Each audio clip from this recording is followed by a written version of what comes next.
Well, your day just got better. NCAA Men's Championship Day, the finals, finally.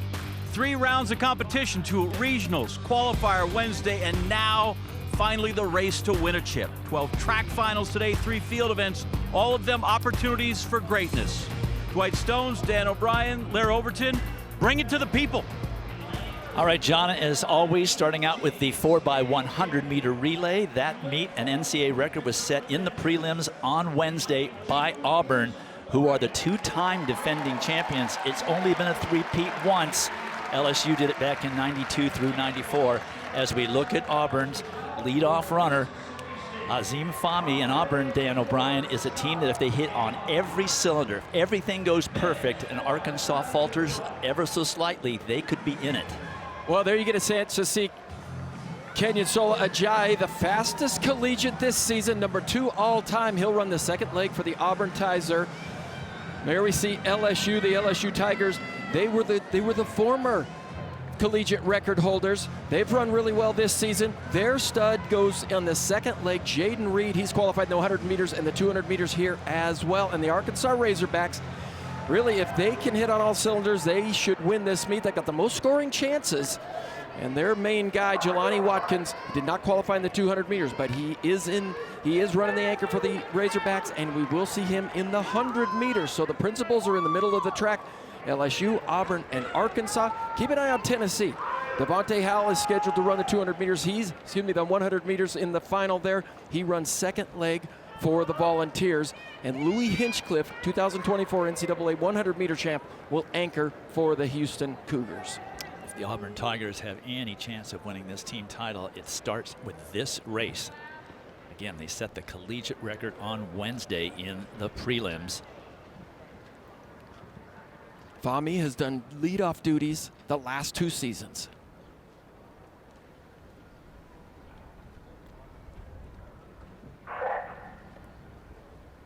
LSU in 4, Auburn in 6, Arkansas in 7. A good opening leg by Fahmy. Auburn with a slight lead and a decent pass. There goes Kenyasola Ajayi. Arkansas drops the stick. That is huge. Auburn keeps rolling. Houston also going well on the outside. That's Austin Cressley for the Auburn Tigers, but Tennessee is not out of this. Not a great exchange for the Auburn Tigers. And they drop it. Oh! It's going to be Tennessee. Tennessee is going to win the 4x1. They were 5th last year and 3rd in the conference, and now they win the Nationals because the 2 favorites both couldn't get the stick around. School record for Tennessee, but at 37.99, first time under 38 seconds. Well, we'll take a look at this from the beginning. Azim Fahmy, what a great first leg. He ate up the stagger on Jamarian Stubbs there, and then a good exchange to Kenyasola Ajayi. You got 9.84. You got 9.84 speed heading down that back straight. Arkansas couldn't make the pass to Devion Williams. And then Austin Cressley, nice third leg for the Auburn Tigers. But here is where they had trouble. Cressley to Tyler Davis. He ran up on it. Tyler Davis has got to move to the outside of that lane, and he never did. And Auburn was not able to make that pass. Look at Cressley's too far to the right of the outside of that lane, and he's passing to the wrong hand, and that is just an absolute tragedy as Tennessee takes advantage, and Elijah Clark brings the Volunteers all the way home to the victory. First time for Volunteers to win this race since 1983 with a school record number 4 in history of collegians. And Auburn was handed a gift when Arkansas didn't make the pass, and then they gave it back on the anchor. So it's even up. Nobody gets any points of those 2 teams, and they start with a relay in their rearview mirror. All right, I think they've got the quartet together. Let's go down to John Anderson. I do have them together. I don't know necessarily it's in order. You came in, you brought it home, right? All right, you guys can all wait and watch your guy, right? He took it home. You probably assume you're going to get that, and you're going to look around, you're going to find Auburn, I'm going to see Arkansas. Your thoughts when you got the stick and it was just you and LSU?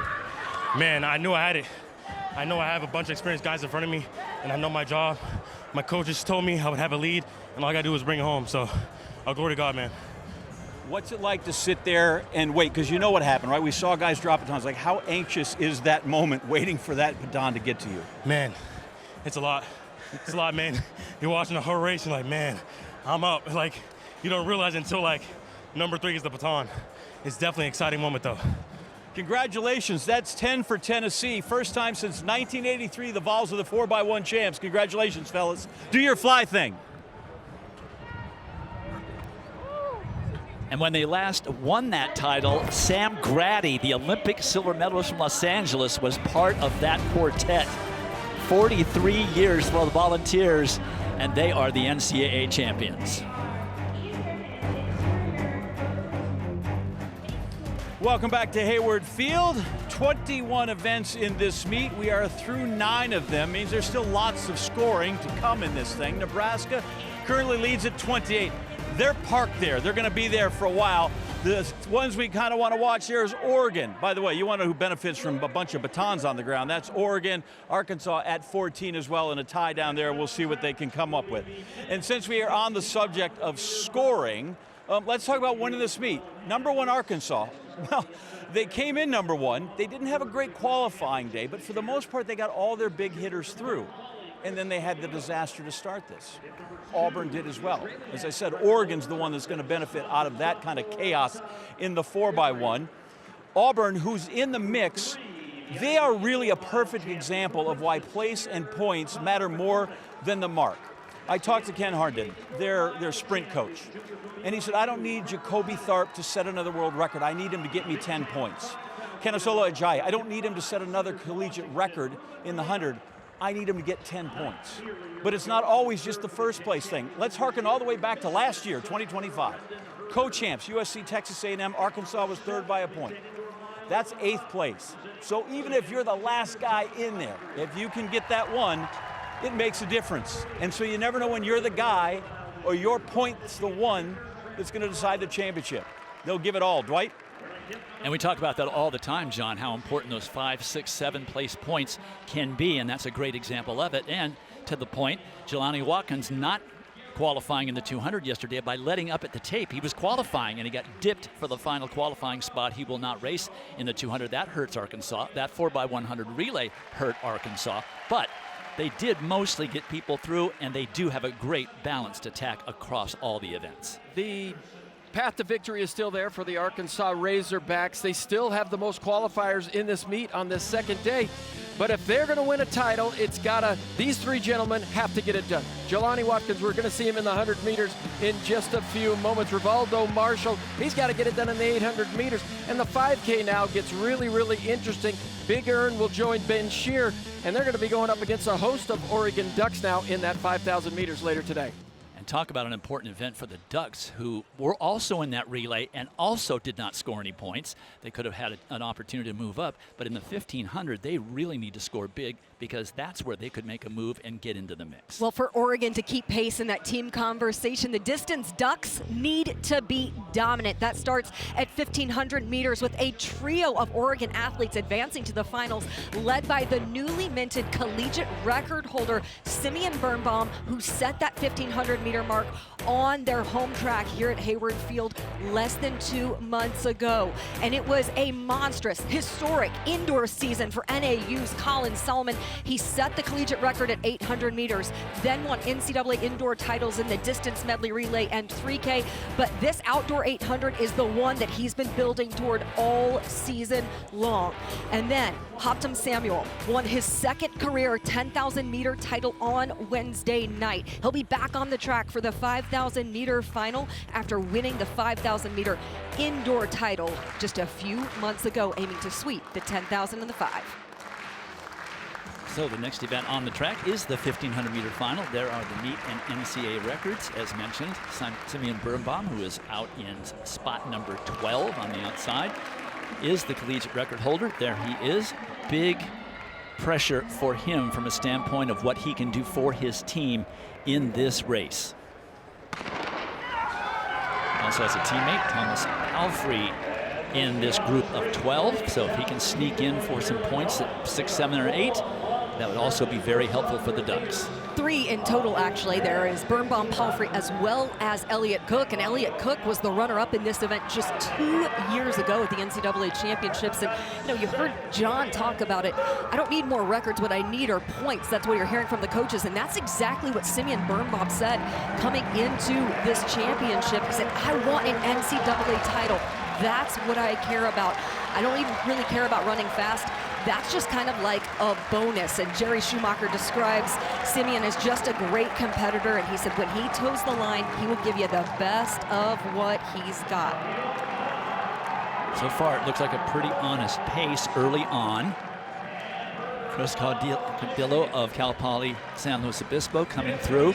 57, more than an honest pace. It's warm out there, folks, in the sun. It's about 80 degrees today. It's going to be even warmer tomorrow for the ladies, in the mid-80s tomorrow.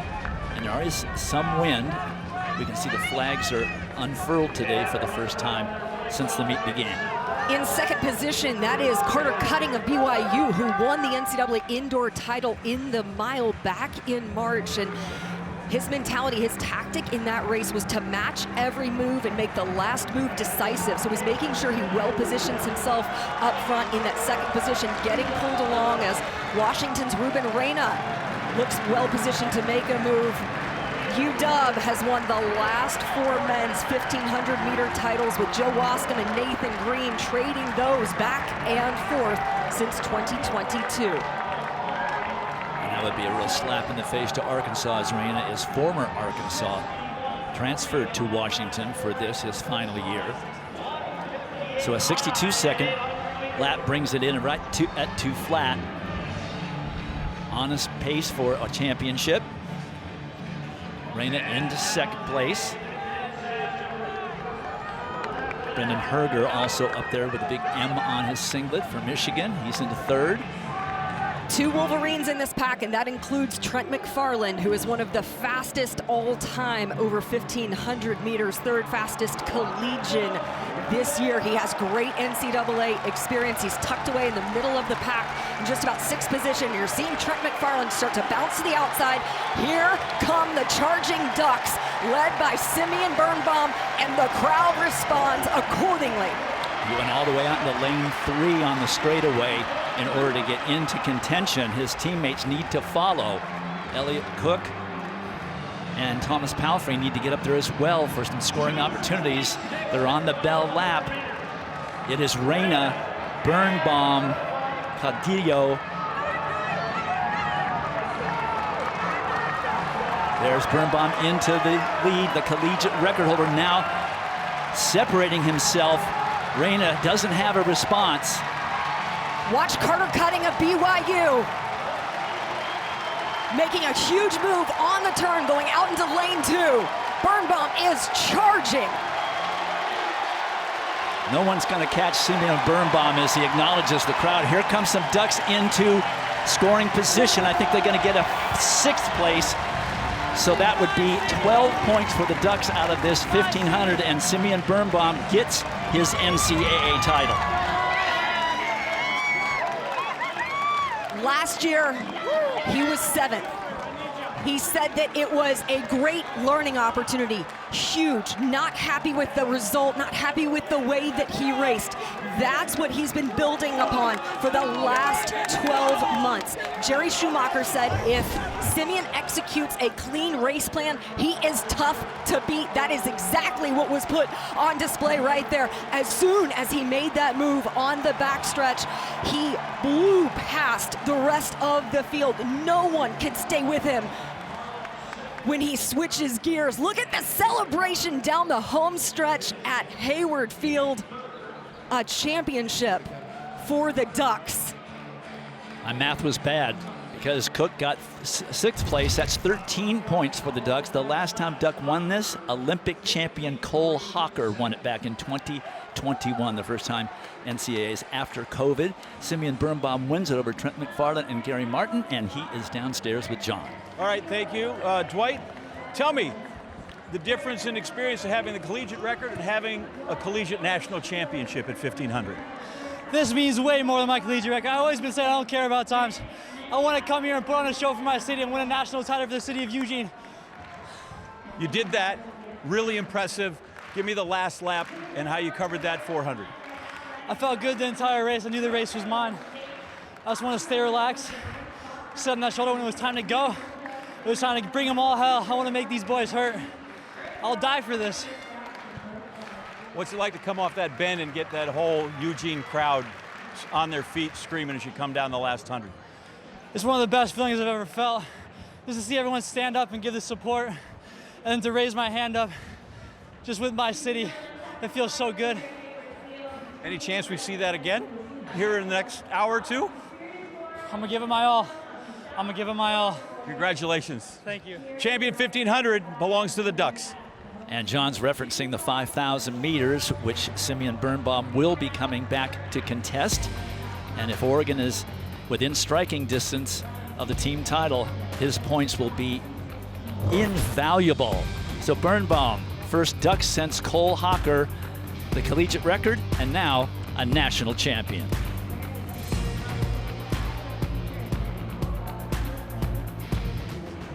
So let's update the standings after that 1,500, and with those 13 points, Oregon goes into the lead by 3 over Nebraska. Tennessee benefited from the 10 they got from winning the 4x100 meter relay, but there's still lots of events left to contest. So next event on the track, it's a steeplechase. We start on the backstretch here at the University of Oregon. There's the meet record, Henry Rono. That was a world record when he set it.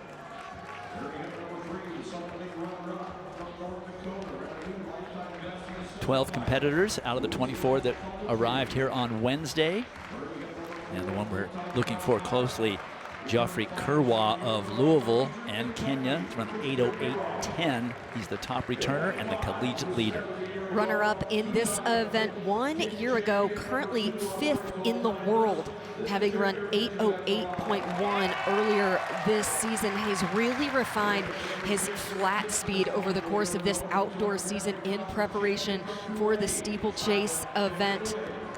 Getting a lot better at that closing speed that he wants to have, that speed that he so desperately needed to fend off BYU's James Corrigan at this championship 1 year ago.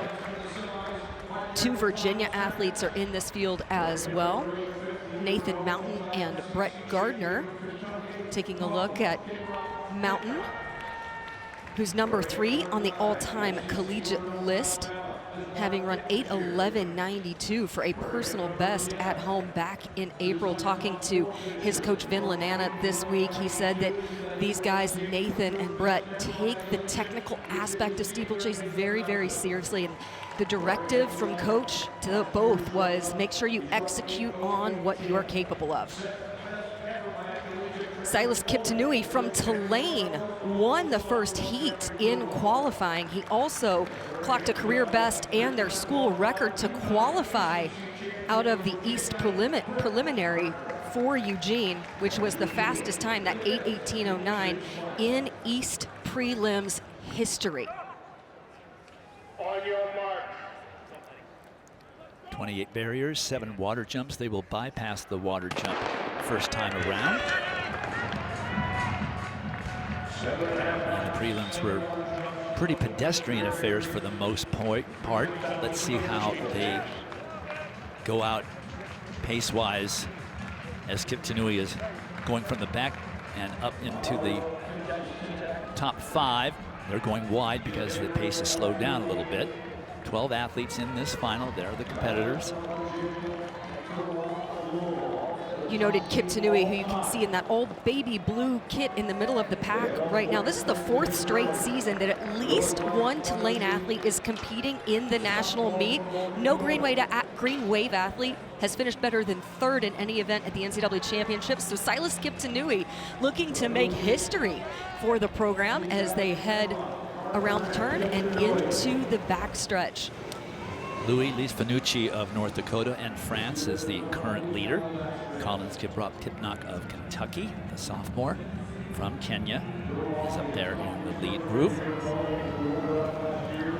Kipnock, the back-to-back SEC conference champion in this event, and you can see they're about to take that very first water jump.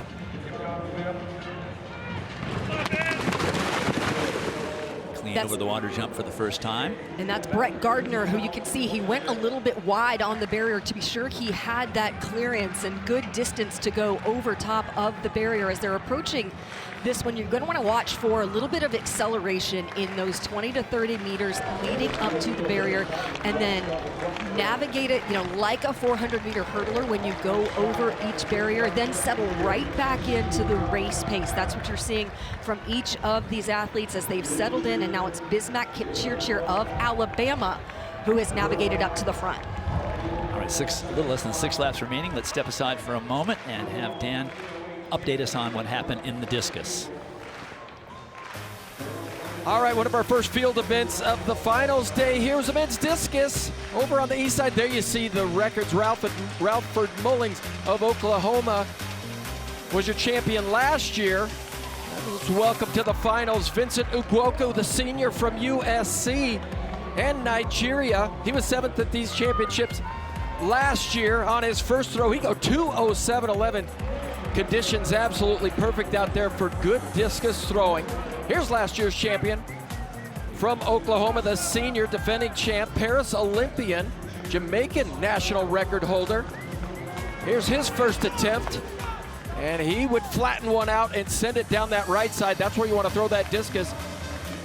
207 feet, 11 inches as well. Same exact distance as Ugwoke. The early days still here in the discus. This is Texas Tanner, second in the hammer on Wednesday. He was the collegiate leader in the discus all season long. The senior from Air Force lines one up and sends one down that right side. These guys know what they're doing, and he put out a big one, 209 feet, 2 inches.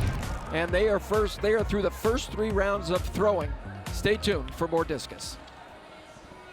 All right, back to the steeplechase with 5.5 laps remaining. Collins Kipnock is out there with Kentucky. So far, no mishaps over the barriers or over the water jump. Oh, don't jinx it. Pace has definitely picked up. Bismack Kipchirchir from Alabama up front, as you are seeing the collegiate leader, Joffrey Kerwa, use that efficiency over the barrier to make his way up to the front. And his coach, Joe Franklin, said they've really developed his range and aerobic capacity to be so much better than they were at this meet 1 year ago. He said that Joffrey just literally does everything right. For the steeplechase, you need to do all the additional drills, the stretching, the hurdle work, the mobility, and that's what has contributed to Joffrey Kerwa having the type of season that he has. And you can see as he goes over the barriers just how fluid and how much strength he has, as you see a couple of guys shuffling to the outside to get clear run down that back stretch, and then critical position here. This is where Joffrey Kerwa tends to get a bit of separation because he's so good over the water. Look at how these athletes respond over the barrier and then pop it right out. And you always want to evaluate just who can bounce immediately out and almost just kind of rebound as close to the end of that water pit as possible to get right back into their stride. When you have that stutter step coming out of the water, that can lose valuable seconds on the rest of the field. That's Christian Imroth of EKU currently into 4th position. So Kerwan now in control in the front, 3 laps remaining in this steeplechase. Silas Kiptanui with the hat on backwards from Tulane, he's in 2nd. Collins Kipnock of Kentucky is there in 3rd. They're on Christian Imrov in 4th. On 8:31 pace right now, so this creates a huge opportunity for so many of the athletes behind Joffrey Kerwa to put themselves in threatening position. And as they approach the barrier, the water jump coming up, one way that Joffrey Kerwa has adapted this year is he's no longer hurdling the water jump barrier. He is instead using that to gain some momentum. As we see him take off, look how he pushes off the barrier to help get himself. Oh, and there we have a tumble. Couldn't exactly see who that was out of the water. I think it might have been Nathan Davis of Army. I'm not sure. It was Nathan Davis of Army. He was actually up there in the top 5 about a lap ago. Kiptanui almost stumbles off that barrier. Perhaps going to be 2 laps remaining, and everyone in this field has run faster than the pace they're running now. So the one with the most legs this last 600 meters or so is going to be the one to beat. And that seems like it has to be Kerwa with an 8:08 personal best. For Kipnock of Kentucky, he was 5th in this event last year. And in talking to the Wildcats program, they said that the entire year has been based on setting himself up to be a contender at NCAAs and improving upon that finish. And a strength of his is this water jump. This is one of the best parts of his race. As you can see how he hurdles that barrier, so he's taking the option of just clearing it and getting over. Geoffrey Kerwa uses that momentum off the barrier to project himself, get right out of the water and right back up into the lead. He's going to try to start getting distance with each and every barrier, getting separation between himself and the rest of the field. It is going to be a dogfight behind him. By the way, there is a duck in this final. He's in 5th place right now. Benjamin Balaj, the junior, is now in reasonable scoring position. Another 66 for Kerwa, and he's getting a little separation from Kiptanui, but Kiptanui is trying to close it down. Kipnock in 3rd, and Imroth continuing in 4th, but now it's a 2-man race. Here comes Kiptanui in the backstretch. Kerwa immediately responds and rebuffs the move. One thinks both of them still have another gear. They've got a water jump and a barrier still left to negotiate. Kerwa, the runner-up last year, with the best time in the country, is hoping to turn that runner-up position into a championship, but Kiptanui is not going away. One more barrier. These take it easily. Can Kiptanui close? No. It's going to be Geoffrey Kerwa of Louisville, the sophomore from Kenya, who wins the national title. He's a collegiate leader. He's got the number 5 time in the world this year, and now he wins an NCAA title. From 2nd to 1st, this is the one that has been on his mind for the entire year. He needed 1 year ago 2 seconds on James Corrigan with 200 meters to go, and they've used the entire outdoor season to find that leverage. They focused on his closing speed. Also, look at just how strong he is. Where he gets the definitive lead is with how he navigates the final barrier. You see how smooth he is. He uses that strength to gain momentum and fend off the charging Silas Kiptanui, who is now the highest placing green wave athlete in an NCAA track and field championship. Also, an incredible run from Christian Imroth to be 3rd after a 12th place finish 1 year ago. Geoffrey Kerwa, after being incredibly dominant, the fastest man all season long at this event, proves that the championship is his. Well, Louisville is not new to this championship. They won 2011, 2017, and now in 2026. 8:17:46. It isn't about the time, it's about the place, and Geoffrey Kerwa is in 1st place here in Eugene. Okay, 110-meter hurdles final is up next. It was an absolutely electric atmosphere here in Eugene on Wednesday when Jacoby Tharp of Auburn lined up and only set the world record. Something completely unlooked for. Maybe wouldn't have happened if Kendrick Smallwood of Texas had done made a great move in his semifinal heat. But Tharp told us that he has more in him, and he knows that he is possibly the man. Back in Eugene, Oregon, Hayward Field, NCAA Outdoor Track and Field Championships. There's the man of the hour, the man of the last 48 hours, Jacoby Tharp, who in the preliminaries, in the qualifiers, set a new world record in the 110 highs, 12:75, getting ready, measuring his blocks out for this final, and he absolutely blew the roof off this joint when he came through. Kendrick Smallwood had run 13:02. You figured 12:98. The collegiate record was in play by Grant Holloway. Instead, he blows everybody away. Goodbye, Aries Merritt. A new world record, 12:75. And this dude's like a limbo guy. He can go lower. My legs. I have no words. I'm speechless.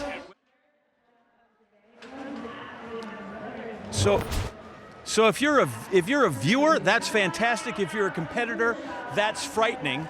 He set the world record. It was the first world record set here at these championships in 50 years, as you look at some of the great names in the history of track and field who have set a world record in the NCAA meet. Jesse Owens, Tommy Smith, Charlie Green, and there's Dwight Stones. And Dwight, we're going to show this, and I don't really need to talk because, like, you were there. Take us through this jump and what was happening in this competition in Philadelphia in 1976. Well, much like what happened with Jacoby Tharp, because of Kendrick Smallwood running 13:02 before him, he thought he had something to prove.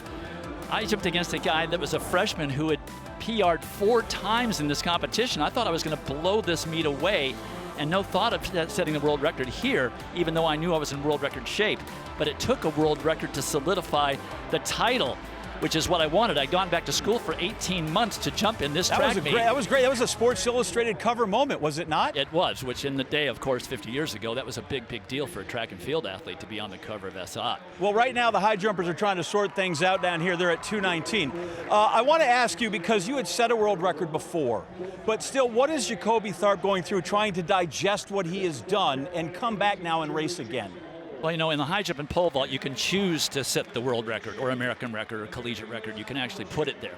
In the running races, I think that so many elements have to be there, and he had them all. He had a 1.1 meter per second wind. He was motivated to run a fast time because of Smallwood, and he just relaxed and ran and blew the world record away. Totally unlooked for, not that he wasn't capable, but totally unlooked for in a preliminary. Now he has to focus on winning the race. He's not a lock. Well, I'll tell you, I looked through the history books. 2:31.77 stands up nice. In the 50 years since, that height would have won the NCAA championship here 35 times, Dwight. Yeah, that's pretty good. Holds up pretty well. So it's time to set this race up. I don't know that there's enough anticipation for this race, but Dan O'Brien, Jacoby Tharp, he has the world record, but he doesn't have the NCAA title this year yet, even though he is the defending champion. Well, his mindset coming out today is he has got to forget about what happened on Wednesday. He's got to just focus on today, and he's got to just concentrate on winning this title. And the greatest attribute that any track and field athlete can have is the ability to forget about your losses, forget about your wins, and be present, certainly. And there were a number of great hurdlers at this at that competition. They got a chance to witness it. There's Aries Merritt, the former world record holder. Trey Cunningham was in the house. So is David Oliver. A couple of fantastic U.S. hurdlers. But that is a really nice picture there. But the true measure of a champion, he does have the world record, but the true measure of a champion is, can you come back from that and do it again? And Jacoby Tharp has proven that he is of championship caliber. The only man to beat him in the last 2 seasons is this gentleman right here, Kendrick Smallwood. He did run 13:05 in that semifinal. Look for him to be in there. What can the other competitors do? They can't look at Jacoby Tharp like he's the world record holder, he's going to blow us away. They got to come out here with the confidence that Wednesday was Jacoby's day, today is my day, and I can beat the world record holder. So, of course, they're right next to each other on the track. Tharp in 5, Smallwood on his right in 6. Smallwood setting a personal best on Wednesday at 13:02, which was the race before the world record. Let's see what Tharp and Smallwood can give us today. Tharp, little flinch at the top of set. Smallwood is always a good starter, but here comes Tharp, already separating Jacoby Tharp. Smallwood trying to come back. It's Jacoby Tharp. Can he defend? And he runs out the last hurdle, 12:90. Ho-hum. That he would have been thrilled with that time on Wednesday. And that's more in keeping with what we were going to do. And Kendrick Smallwood blows away his personal best again, 12:95. You don't see 2 guys under 13 very often. You never see it. You never see it in the collegians, and that's faster than Grant Holloway. Well, Jacoby Tharp came into these championships thinking that he could run faster than 13 flat. He was going after Grant Holloway's collegiate record. Little bit of a flinch there, but it did not affect the blocks. The blocks are pressure sensitive. No movement But what Jacoby Tharp's been able to do really well all season long is just stay on top of his run. Look at him come down, get back in a running position. A little bit different style than Kendrick Smallwood. But here's Kendrick Smallwood. Look at him, he just dives out there, giving it everything he absolutely has. But Kendrick Smallwood now owns the top 11 times ever run at the University of Texas, and getting second place and dipping under 13 seconds. You can't be mad about that. Congratulations. And number 2 in collegiate history, Kendrick Smallwood now will take his place in history as well. But Jacoby Tharp, just beautiful. 2 runs, both runs under 13 flat. Braxton Brown gets a big personal best in third place. You can't be mad to be either one of these guys. Tharp defends his championship, but Smallwood continues to improve. This is a great rivalry between these two. And for the second time in 48 hours, Jacoby Tharp is downstairs with John. All right, thank you, Dwight. I am here with an exhausted Jacoby Tharp, but I don't feel like it's from the 12-9. This has been a long season, man. What's it? You got every goal that you needed. What's it like to sit here, and what's the sense of, I don't know, satisfaction or whatever, categorize this season? I mean, hit a lot of goals this season that I wasn't planning on hitting. And I mean, just come out here and get the job done for my team. I mean, my goal this year was to win, sweep every single championship, outdoor collegiate record, and to get these points for my team so we can run for a team title run. What'd you think, by the way, when the baton went down? We move on to the next. What's it like to sit here and have run 12-9 and people go, oh, 12-9. Like, that's a fantastic time still. Yeah. I mean, races are pretty sloppy. I was deep into one, but hey, a win is a win. That's all I wanted, so I'm happy. Great weekend. Great weekend. Great weekend and a great season, and I feel like we're breaking up because I don't know that I'm going to see you again next season, but congratulations, and what a treat for all of us to watch. Yes, sir. Thank you. Dwight, he can stay if he wants, but good luck trying to figure out how you're going to make that happen. Yeah, no kidding. I was happy to be wrong about the world record. Never going to be set again at this meet. 50 years and 5 days is what it took for Jacoby Tharp to make me wrong, and I'm happy that he did. Love to have him stay around at Auburn and get a chance to cover him again next year. Here's the reaction after the race. Smallwood's got to be thrilled with a 12.95, even though it's second place. Well, for the men's triple jump, we go to the main straightaway. Great crowd. There you see the tower. There you see the records. Jaden Hibbert just spent 1 year at the University of Arkansas. But this is Kevin Kimboy. He's just a freshman at Oklahoma State. He was 4th at the Big 12 Outdoor Championships. Pretty good conditions here in the men's triple jump. But on his second attempt, he would bounce one out there to an all-time personal best, 55 feet 3. Even. Love these reader boards. Instant feedback for the fans watching. But Kimboy would get the competition started early. Selva Prabhu. Kansas State got themselves a winner in the long jump with Tom Chicumba. Can Prabhu, the sophomore for Kansas State, come up with a victory? He was second at the NCAA Indoor Championships. Here in his second round, he goes 55.6 1/4. And sneaks out to the lead. This is last year's defending champion, Brandon Green, the junior from Oklahoma. The senior. Not sure why he's 10 feet from the inside runway, but he got a negative win. And in the third round, he'd go 55 feet, 3/4 of an inch. But early going in the men's triple jump. Stay tuned for more. So let's take a look at the standings after that hurdles race. Oregon with a 7-point lead now over Nebraska, who, as John said, is pretty much parked there. Louisville in third, thanks to that Kerwa victory in steeplechase. So they removed the hurdles, and now it's time for the 100-meter final. Christian Coleman, former world champion, is still the collegiate record holder, but Kenensola Ajayi had threatened that record, having run 9:84 just a couple of weeks ago. And Auburn's team title hopes resting largely on Kenensola Ajayi, who will start out in lane number 5.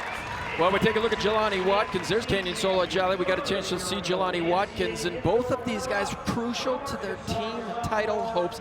Ajayi did had a disastrous SEC championship, but he rebounded brilliantly at the regionals and becomes the #2 all-time sprinter in collegiate history. And he's right next to his teammate, Israel Ocon, and together they represent maybe the strongest sprint duo in the country in college, but also the strongest sprint duo that Nigeria's ever had. There you see Israel Ocon. We're going to get a chance to see him in the 200 meters a little bit later tonight. And talking to sprint coach Ken Harnden, I said, anything different? What do these guys need to do? And he said, clearance. They got to get clearance on that first step coming out of the blocks. It establishes position. It establishes an opportunity for them to drive and push out of the blocks. And there is Jay Reed. This kid is absolutely on fire. Won his heat in the 200 meters. One of the best sprinters in the world. But I expect him to be in there, a fantastic starter. He's been racing these guys all season long. But Jelani Watkins, a disastrous 200 meters the other night, does not get through, does not qualify. But look at the comparison. Jelani Watkins swept the 1 and the 2 at the SEC championships. But Kenyasala Ajayi, he had a brilliant regionals, 982 to 984. That was a windy 982. On your marks. For Watkins there. But a legal time for Ajayi. Ajayi is just so powerful. If he can get a great start, he can run away from this field. But disaster in the 4x1 for both teams. 6 of the 9 finalists are from the SEC conference. So these guys have been running against each other all season long, starting running 60 meters against each other back in December. Well, somebody to keep an eye on as well, Mustafa Bakpin. While a lot of these other athletes are chasing history from their schools, Bobkin is making history at Middle Tennessee. We'll see him in the 1 and the 200 meters today. Fair start, good start for Devontae Howell, but look at Kenyasala Ajayi. Here comes Jaden Reed late like he does, but it is Ajayi all the way.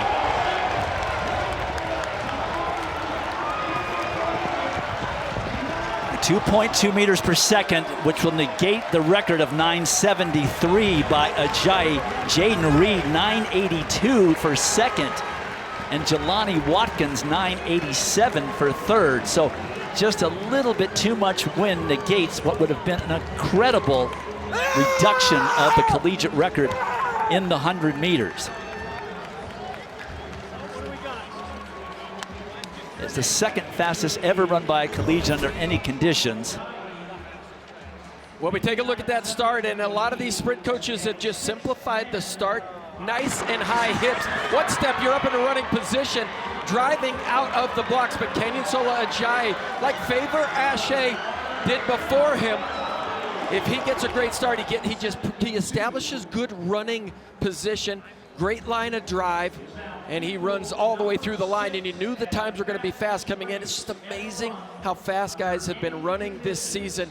A little bit of a disappointment for Israel Ocon, but Amari Lewis was in there and snatched up some points in that 8th place position. But Jay Reed, 982, and Jelani Watkins also under 10 flat. Number of guys in KEF from USC under 10 flat as well. 11 points for Auburn in that, and the champion is downstairs with John. Thank you, Dwight. The champion just told me I'm different, man. What's different about you? I'm just different. Like, everything about me is just different. People don't get it. Like, where I come from the hood. Everything is different. The way I was raised is different. People don't get that about me. So my mentality is different. And how does that serve you well when you get on the line and run 100 meters? You know, I know like there's a lot of people depending on me, back home, my coach, my family, everybody. I just have to do it for them. I just have to know how to get this right. I have to execute. 972, little windy, but that's a really good field that you just took down handily. You know, what was the best part of your race? The start was the best part of my race. 2 days ago, I didn't get the start I wanted. So my coach just told me, just calm down, relax, and execute. I'm in the best shape of my life right now. Nobody's gonna beat me. Just go out there and do what I have to do.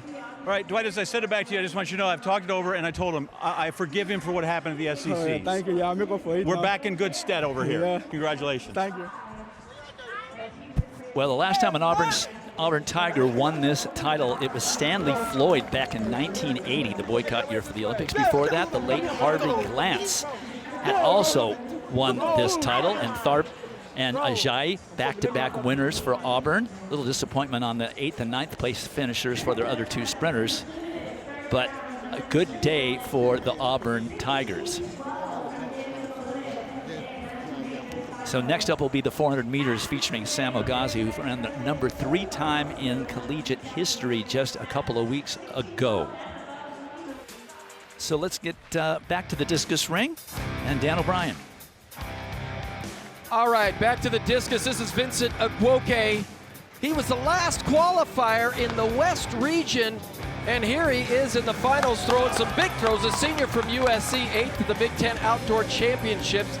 But look how his fortunes could change in the 4th round. 2:09.7 for a personal best, and he's going to find himself atop the podium. This is the defending champion, Ralford Mullins, a senior from Oklahoma. He would send a big one out there in the 4th round. Look at the hips, and look at the balance and the stable position. 215 feet 11, and he would go to the lead. Well, another USC athlete would get himself in the mix.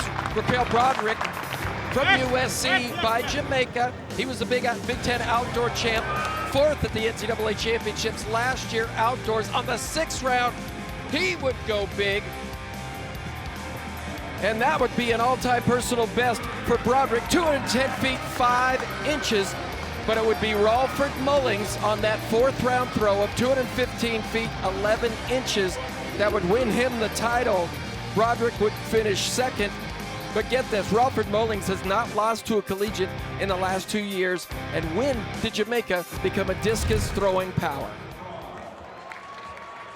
So 14 points for the Trojans in that discus competition. Oregon still on top by 6 with Nebraska and Tennessee at 2nd. Nebraska and Louisville close behind, and USC moving up. Next event on the track, 400 meters. Michael Norman running that 43.61 8 years ago right here after a huge rainstorm. He and Rai Benjamin both running incredible races in the aftermath in perfect conditions with high humidity. But we're looking at Samuel Ogazi. He'll be starting out of lane number 6, the world and collegiate leader, as well as the defending champion. Well, we need to be on record watch with that 400-meter record watch. Ogazi is ready to roll. Justin Braun is just to Ogazi's inside, and then Jordan Pierre inside of him. Jonathan Sims, we got 2 hard chargers on the inside lanes of Sam Ogazi. There's Jonathan Sims. What a freshman season he has absolutely had. Last year, U20 400-meter champion, but he steps into college and immediately has an impact not only at the school, but at the conference. He's been pushing Ogazi all season long, and he'll be in lane 4 inside of Justin Braun. Imagine these guys 4 and 5 are going to take off from the gun.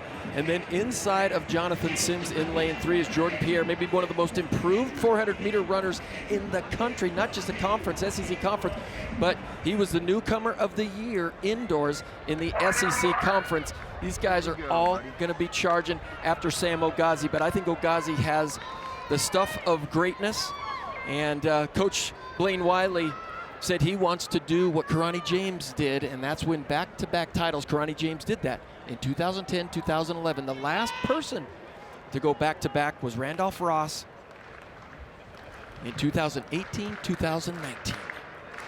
7 of the finalists from the SEC, so they are very familiar with each other. Ogazi out in 6 becomes the rabbit for his SEC competitors on his inside.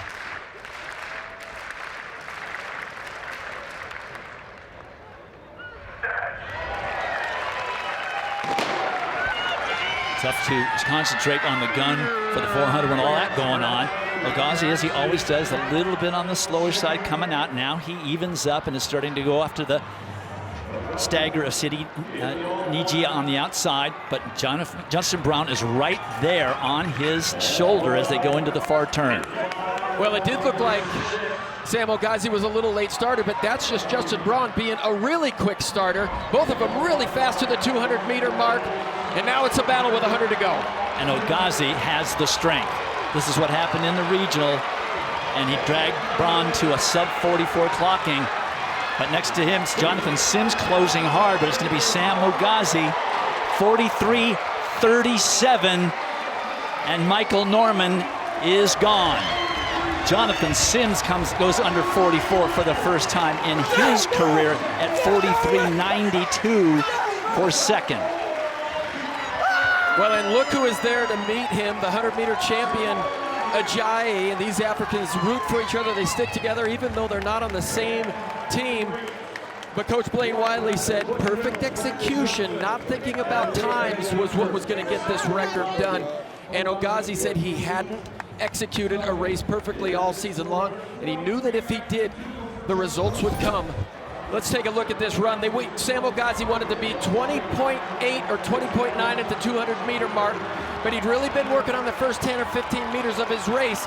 But here you see him, just the distance between him and Justin Braun and him and Jonathan Sims. You knew something special was going to happen, and Ogazi knew it as well, and he strided all the way to the finish line. And he is starting to take his first steps out of the shadow of Karani James. So Ogazi obliterates the collegiate record, running 43.38. Sims and Njai, both from Georgia, 14 points for the Bulldogs in this 400, but it is all Sam Ogazi, as it has been all season. He's downstairs with John. So Dwight, when you're good, you look at the numbers. When you're really good, it's about the letters, like PB and CR for collegiate record. I come across the line and I see 43.37, I guess 43.38, and your thought is what? First of all thanks to God and my coach.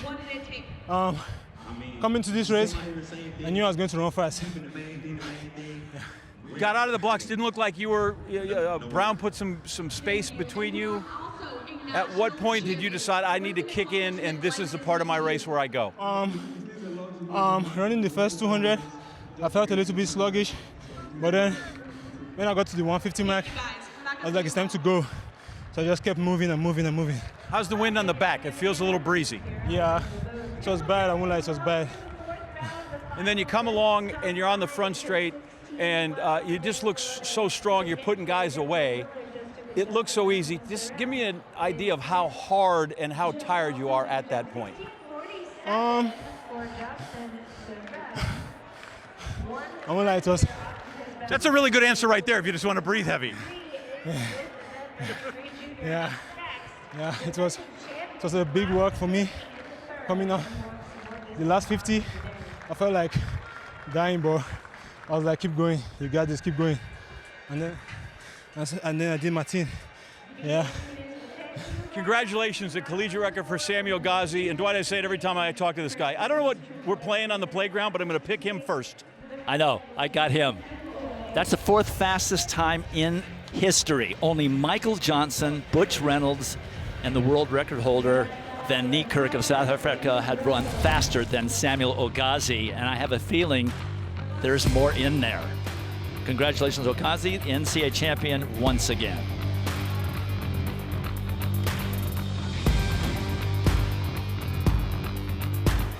Men's College World Series action continues Saturday. Oklahoma faces Alabama at 3, then it's Texas versus Georgia at 8. Catch both games live on ESPN or stream them anytime on the ESPN app. All right, the men's high jump final is today, and there are some serious team implications in the athletes that are competing. Hollis Conway with the NCAA and meet record, 7.9 1/4. That was an American record for a while back in the 90s. Aveste Troop, he's the defending champion from Mississippi. Third attempt at 7.2 1/4. He is out of the competition, finishes tie for 12th. Moving along to Kamani Jack, who's had a hot hand this year, the junior from Georgia. 2026 indoor and outdoor conference champion. He's jumped 7.7 this year, and he's over easily on his first attempt at 7.3 1/4. He has no misses in the competition.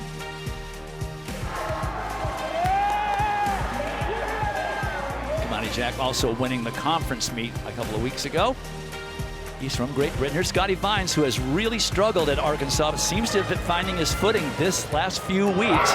An easy clearance on his first attempt at 7.3 1/4. He was third at the indoor NCAAs, but no heighted here last year. He also has no misses so far in the competition. This is Grant Campbell. He was struggling. Third attempt at his opening height at 6'11".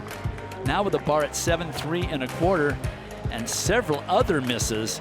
He's trying to get back on track. And he clears on his first attempt. That's a lifetime best. And that has him in 4th place as they get ready to raise the bar. Oregon with a 6-point lead over Tennessee. And Nebraska just won back in 3rd, and then Louisville, Georgia, and LSU. Very tight there, as we knew it would be, as we get ready for the 800 meters, which is going to be a huge event for the Arkansas Razorbacks. Donovan Brazier, formerly of Texas A&M, he has the meet record. Michael Cerrone of UTEP still has the collegiate record. And 2 dominant Razorbacks in this final. We'll look first at Rivaldo Marshall, who's the top returner and the collegiate leader. He won his heat on Wednesday pretty easily in 1:45.05. And coming off that conference championship at 800 meters just last month, he's really proving that his fitness, speed, and race execution have never been more aligned. I talked with him on Wednesday after he and teammate Tyrese Taylor successfully qualified to this final. He said, I felt really good, gotta turn up for Friday. And I saw him go over to Tyrese, who was in the lane next to him. They had their signature handshake right before they got into their starting positions. And they will really use each other, just like we saw at the NCAA Indoor Championships when they finished 1 and 2, with Tyrese Taylor getting the victory back in March. Rivaldo Marshall taking 2nd on that occasion. And then the man looking to challenge Arkansas's dominance is Colin Salmon of Northern Arizona. Indoors, he proved himself with that incredible group of 3,000-meter athletes. Did not see the Arkansas guys in the 800, despite the fact Colin Salmon set the collegiate record indoors at 800 meters. He opted to run the distance medley relay, winning that relay for NAU, then coming back in the 3,000. He's really excited for this challenge that the field presents, but they said, his coach, Jared Cornfield, we want him to get off the line much better than he did in qualifying. So look for a better start in lane 3. 2 Arkansas, 2 Penn State, 2 Michigan in this 9-athlete final. And Arkansas's hopes may hinge on how well Marshall and Taylor do in this race. Both from Jamaica, both darlings of Jamaican track and field right now. And they have been dominant in the conference all season long. 1-2 finish at the NCAA Indoor Championships back in March. Alan Clay of Penn State up to the front, the Big Ten champion for a 2nd consecutive year in this event, getting out to an incredibly strong start, trying to pull this field to an honest opening 400. I did the same thing in the prelim and making the race really honest. 50.5 for the opening 400, so this could be a fast one. Look at how Rivaldo Marshall is just so comfortable to set on the shoulder as they go down the backstretch. He has Tyrese Taylor in tow. Rivaldo Marshall told me that they watched that NCAA Indoor Championship countless times. They want to be in position to use each other and help each other. Narumbe of Texas A&M moving up inside, but there goes Marshall, followed by Taylor. Clay is trying to elbow his way back into it. Solomon is now moving up, but his head is going back. It's Taylor and Marshall with Solomon in pursuit. Clay trying to hang on. If the Hogs go 1-2 here, that's going to really help him, but Solomon might have something to say about that.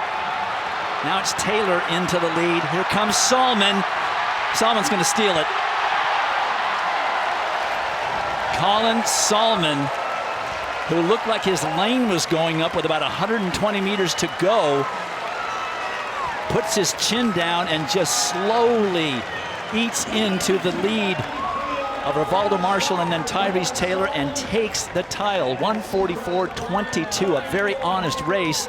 Taylor and Marshall 2nd and 3rd. That's still 14 points for Arkansas. This is the type of closing speed we have seen time and time again from Colin Solomon, a 52.9. Last 400 meters. The message from his coach, trust in your strength on that second lap, but maintain contact. Colin Solomon has so much confidence in that closing kick, and rightfully so. Executes it absolutely perfectly. Has to drift way to the outside to get that extra edge, but digs in and has just another gear, just enough, fending off a fighting Tyrese Taylor for yet another championship after winning 2 of them indoors. Adds an outdoor title to his credit. NAU known for their distance and cross country.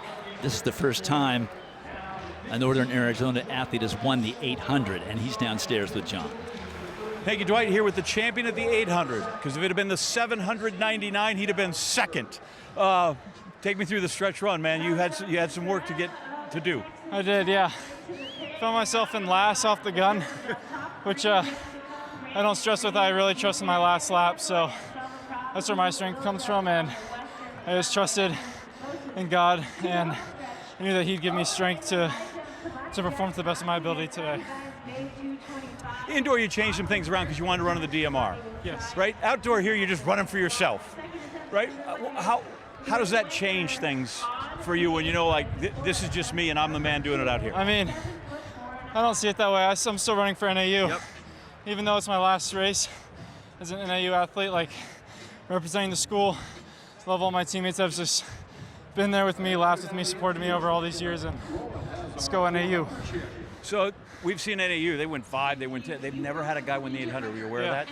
I am, yeah. Okay, well, they have one now. It's really cool. Congratulations, Colin Solomon. Thank you. All right, Dwight.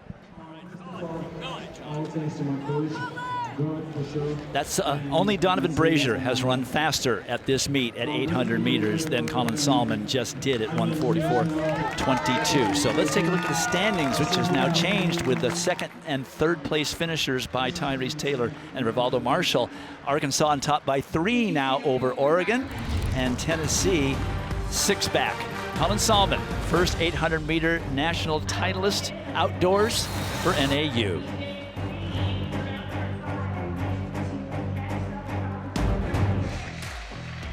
All right, welcome back to Eugene. How about some combined events?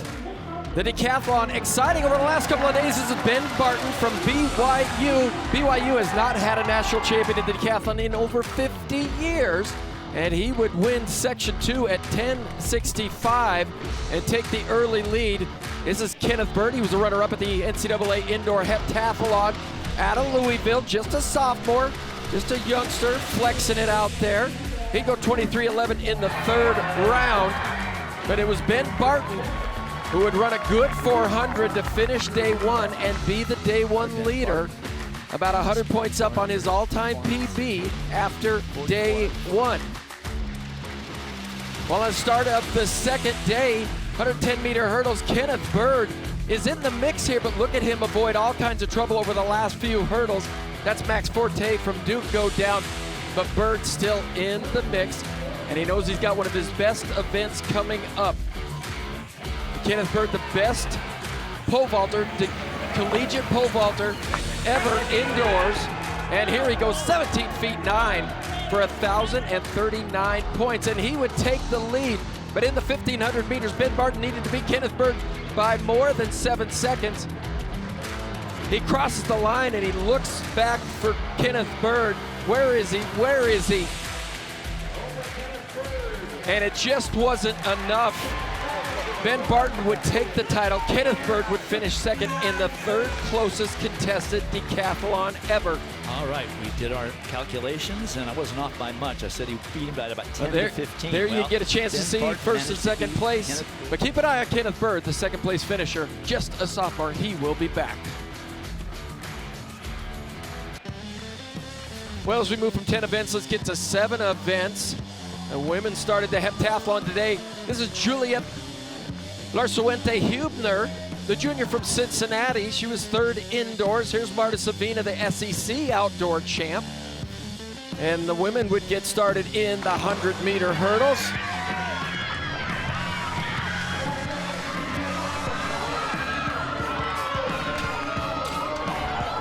And this would be the fourth section. I like the way they separate them just for safety reasons.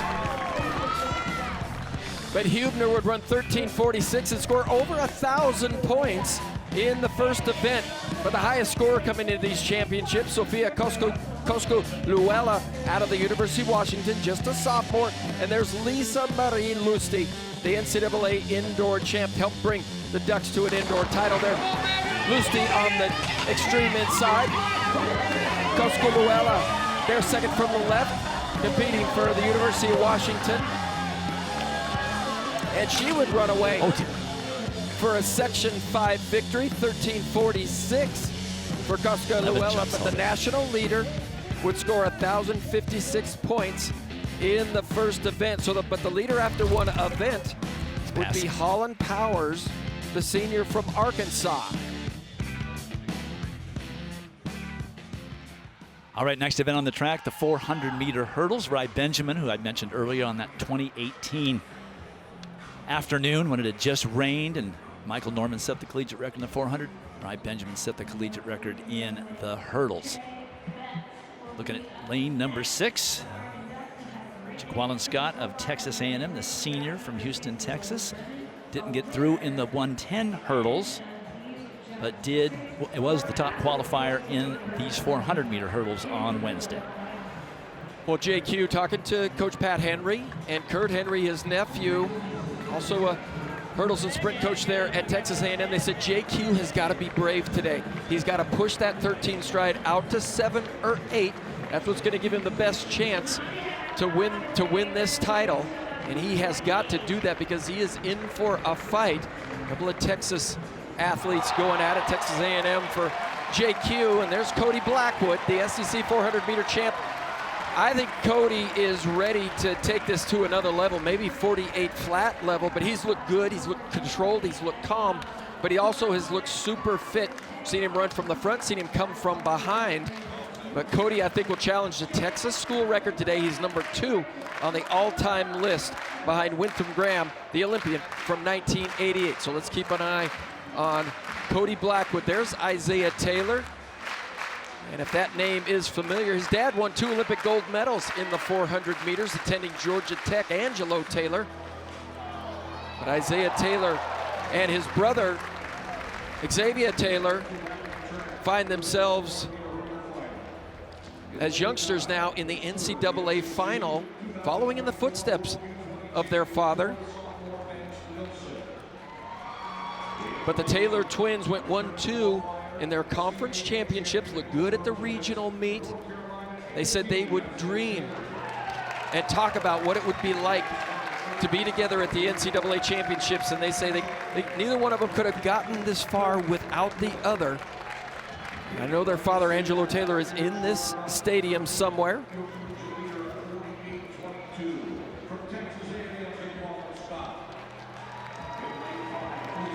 But as we get back to JQ, one of the best combined hurdlers in the country, runs the 110, didn't qualify for the finals, but runs the 110-meter hurdles, runs the 400-meter hurdles, and Coach Pat Henry said he told him just recently, he said, get used to the long race. This is going to be what race you carry on to as a post-collegiate athlete. JQ thought maybe, I'll be a 110-meter guy, but no, Pat Henry, it's a coach you will definitely listen to. But Cody Blackwood has been the most consistent 400-meter runner all year long. Can JQ hang with him? JQ, the runner-up last year, wants to get the title. This is his last collegiate meet for Texas A&M. He has 2 of his main competitors to his outside, which is a bit of an advantage.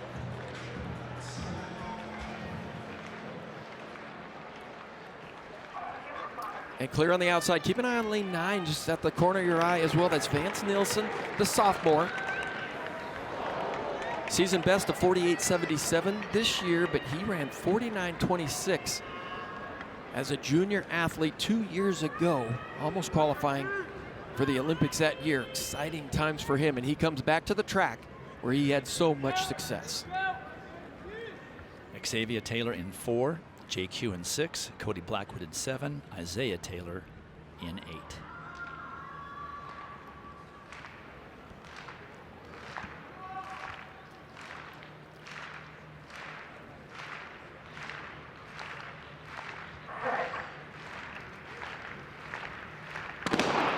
hold.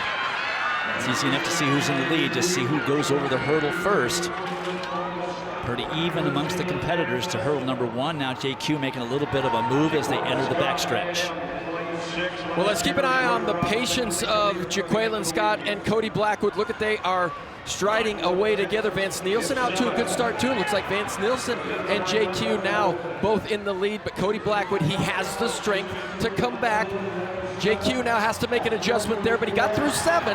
He makes the adjustment on hurdle 8. Vance Nielsen now running really well in the outside. Nielsen is in the lead, but he had to chop on number 9. Scott is out of it. Here comes Blackwood with a head of steam, and he trips off the 10th hurdle.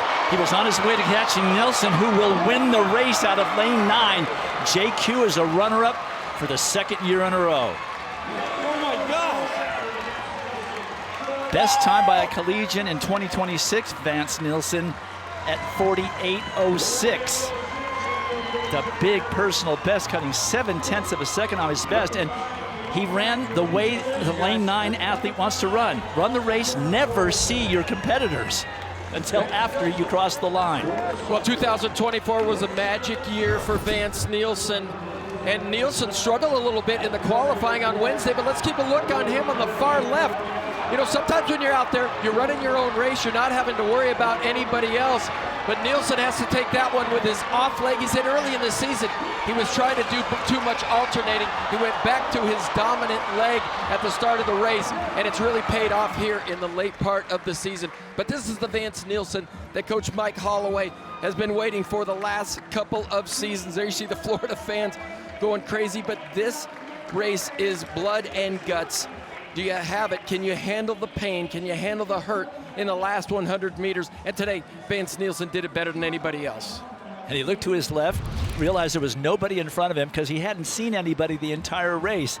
Nielsen wins it with the best time in the country this year for a collegian, and he's downstairs with John.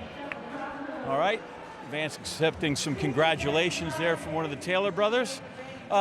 We saw you at SEC, we didn't chat. Saw you at some other places. How is it today you came up with the race to be the national champion?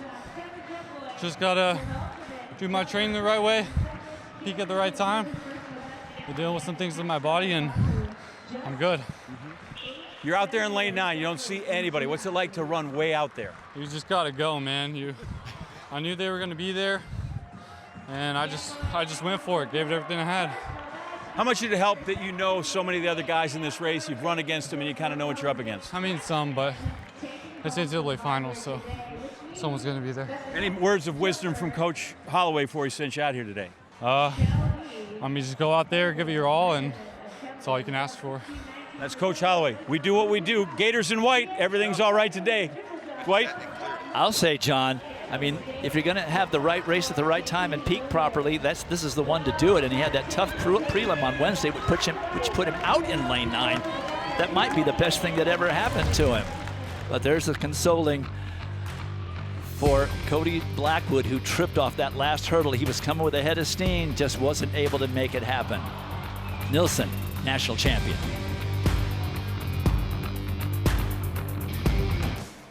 All right, welcome back to Hayward Field and the heptathlon high jump. This is Juliet Hubner. After a good hurdle race, they move over to the high jump. This is her second attempt at 5'8 3/4. Coming from that right side.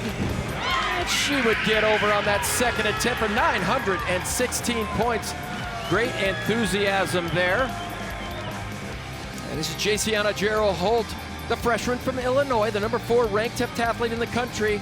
We'll welcome her back to the Pacific Northwest, as she grew up in the Seattle area and has competed here a number of times.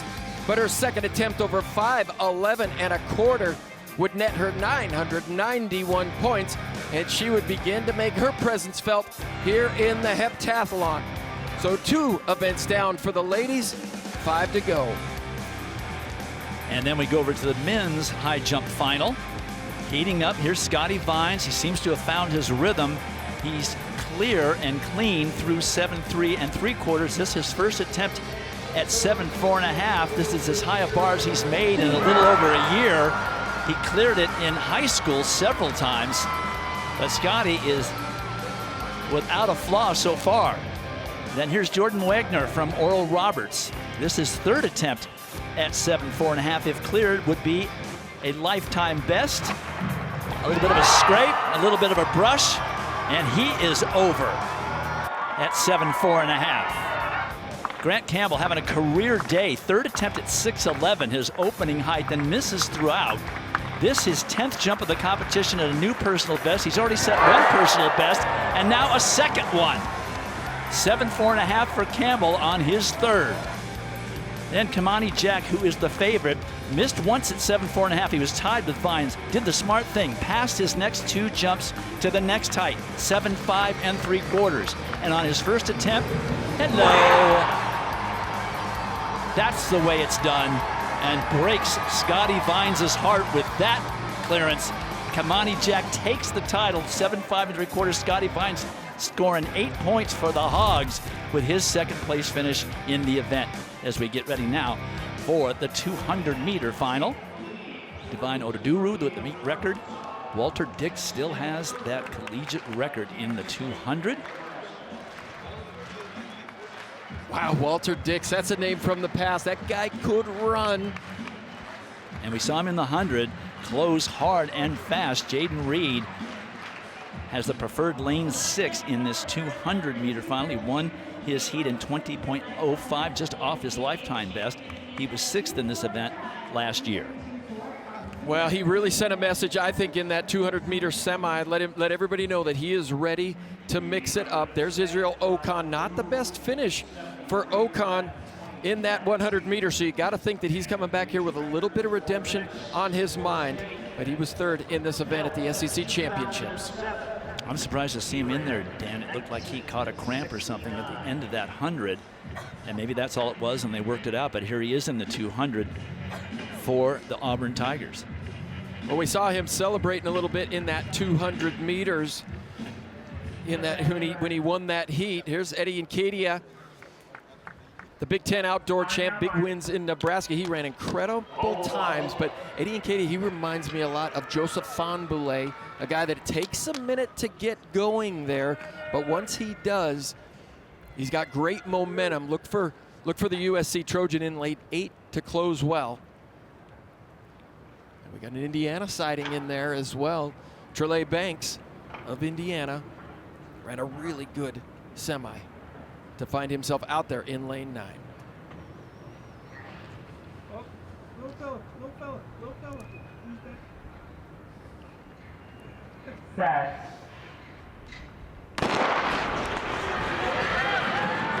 Jaden Reed, Israel Okon on his outside. We'll see if Okon is okay after that 100. Reed making up the stagger on it. He comes off the turn first. It's Jaden Reed, and we know the second half of this race is best. Reed with Okon trying to catch him. He's not going to. It's Jaden Reed, and Okon pulls up again at the end of the race. That's a collegiate record for Jaden Reed. Let's see where the wind is. 1.5. It's under the allowable. And that is the end of Walter Dix's reign as the collegiate record holder. He almost made it to 20 years, 19 years, and that's a world leader for Jaden Reed. And Dan, you had to know that this guy was capable of this, the way he was running the 100, the way he got better each race throughout this week. Well, an absolute gauntlet for him all season long, having to run against Jelani Watkins, having to run against Kenyon Sola Ajayi, but he just looked so well. So many second place finishes, third place finishes against some of these athletes in the SEC. But his 200-meter semi, he looked absolutely fantastic. Look at him stand up tall now in the last 100 meters. T. Mars McCallum out there as well. But you see it, Okon does catch a cramp, but Jay Reed sent a message there. He's the Cayman Islands national record holder. He's the only LSU athlete to earn 3 qualifying spots here at these championships, 4x1, 100 and 200. And Jaden Reed was patient all season long, and that patience paid off. I have to assume if you're a 200-meter runner, you're really happy to just go under 20 seconds for the first time. That's his first time under 20 seconds, and he ran 1963 and obliterated the collegiate record, and he's downstairs with John. He is. He's got adoring fans. He's got family here. Jaden's got a lot going on. And listen, when you're 1963, I'm willing to wait my turn. Your impression, 1963, when you go look at the board. Crazy. I mean, just gotta thank God, you know. Without him, I couldn't have done this. You know, it's been a rocky season. Didn't qualify for indoors, but I just wanted to come out here and show what the blessings of God can do. You train for this, you try to peak. When you look at why is that number crazy? No, it's crazy because my PB was 19.9 last year when they did wind speed, so it's just a surprise to me. Yeah. So where'd the performance come from? What was the key part of that race that led to that spectacular time? Just listening to my coach, you know, staying down, driving long, and being confident in myself. Congratulations. Thank you. Dwight, we've seen with LSU, you listen to your coach, they got fast dudes down there and have for decades. Well, you know, I think that it's a good piece of advice to follow. Follow your coach. Listen to your coach. That's what he's there for, or she is there for. So Jaden Reed with a collegiate record. Boy, the records have just been falling here in Eugene in 2026. The conditions have been spectacular. But for Israel Ocon, pulling up at the finish line of both the 100 and the 200, got to hope that he's going to be okay. All right, when we come back, heptathlon 200 meters, last event of day one.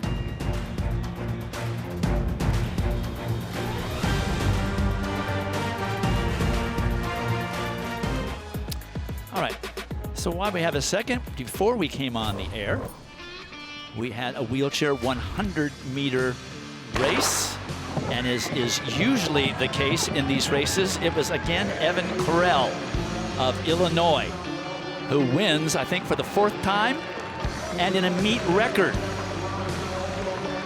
Illinois has one of the best adaptive sports programs in the nation, and you can see they went 1-2 with Jason Robinson finishing in 2nd place. Congratulations to Evan Carell once again as we get to Dan and heptathlon. Well, we go to the 3rd event for the heptathletes here, the shot put. We didn't mention her in the first couple of events, but Holland Powers, the senior from Arizona, ran the fastest hurdle race. She high jumped extremely well, and she would be the leader going into the shot put. Here she is in the first round, 41 feet a half inch for 695 points. It's Jaciana Jarrow Holt, the freshman from Illinois, in one of her specialty events, and she'll bomb one over the 14-meter line, and she would go big, 49 feet, 1 3/4 inches. She's the best shot putter in the group. And she's surprised by that, almost 50 feet. That's outstanding shot putting in the combined events. Here's the sophomore from Washington, Cosculuela.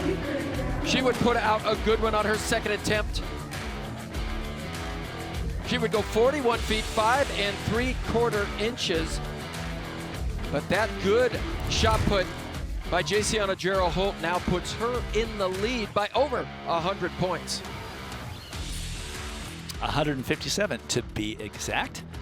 So just one event remaining. Day one of the heptathlon, that'll be the 200 meters, and we will bring that to you when we return to Eugene.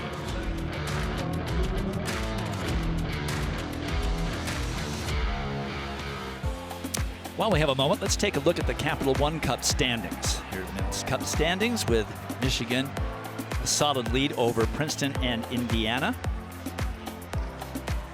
And on the women's side, Stanford way out ahead of UCLA.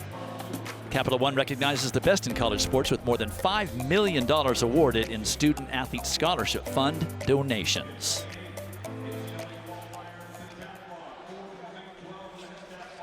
So HEP 200, the last of 4 events of the first day. We've already seen 2 sections of this 200-meter race. Section 1, Megan Humphreys of Illinois. She came in with a 23:12 personal best in this event. So she takes section 1. And here is her teammate in section 3, Jaciana Jarrow Holt, who we saw jump 5'11 1/4 in the high jump. She's a freshman at Illinois. She gets that inside lane 2 draw. She's run 24:67 for 200 meters. Well, 24:67 windy, but Jaciana Jarrow Holt is trying to add to an already super impressive resume. She was a USATF indoor high jump runner-up. She was a U20 heptathlon champion 2 years ago. But last year as a freshman at Illinois, she redshirted due to a really severe freak accident. She pulled the muscle away from the bone in the back of her leg, and she's had to get surgery, and so she's sat out most of that season, but she is back and looking strong as ever in a really strong heptathlon program at Illinois under Petros Kipriano. There's Marisa Hense. She's got to set her school record, 58.16 at the Mount Sac Relays earlier this year. She won the Big East Indoor Championship. She has the fastest PR in the group, 23.94. She will start out of lane 7.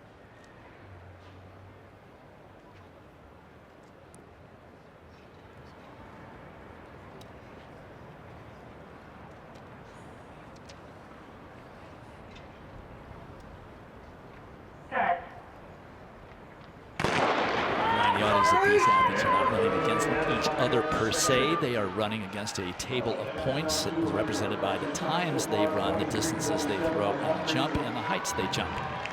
Well, good start there by Katie Stevens in lane 3 from Northern Iowa.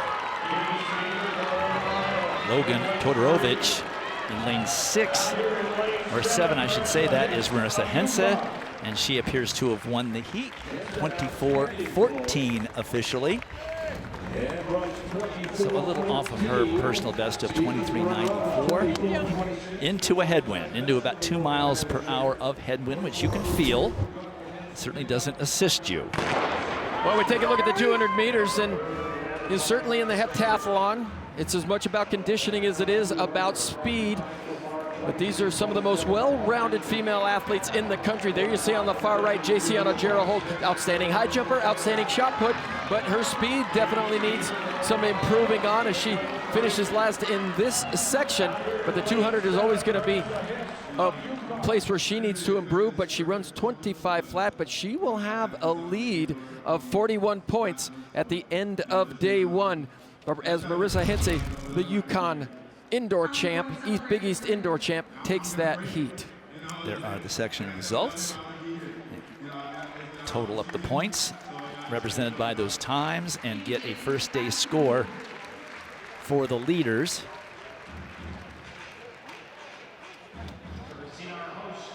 So tomorrow on ladies' final day, they will contest the other 3 points. So Jaciana Gerald Holt is leading with 3,745 points, a 41-point lead over Holland Powers, and Megan Humphreys 116 points in 3rd.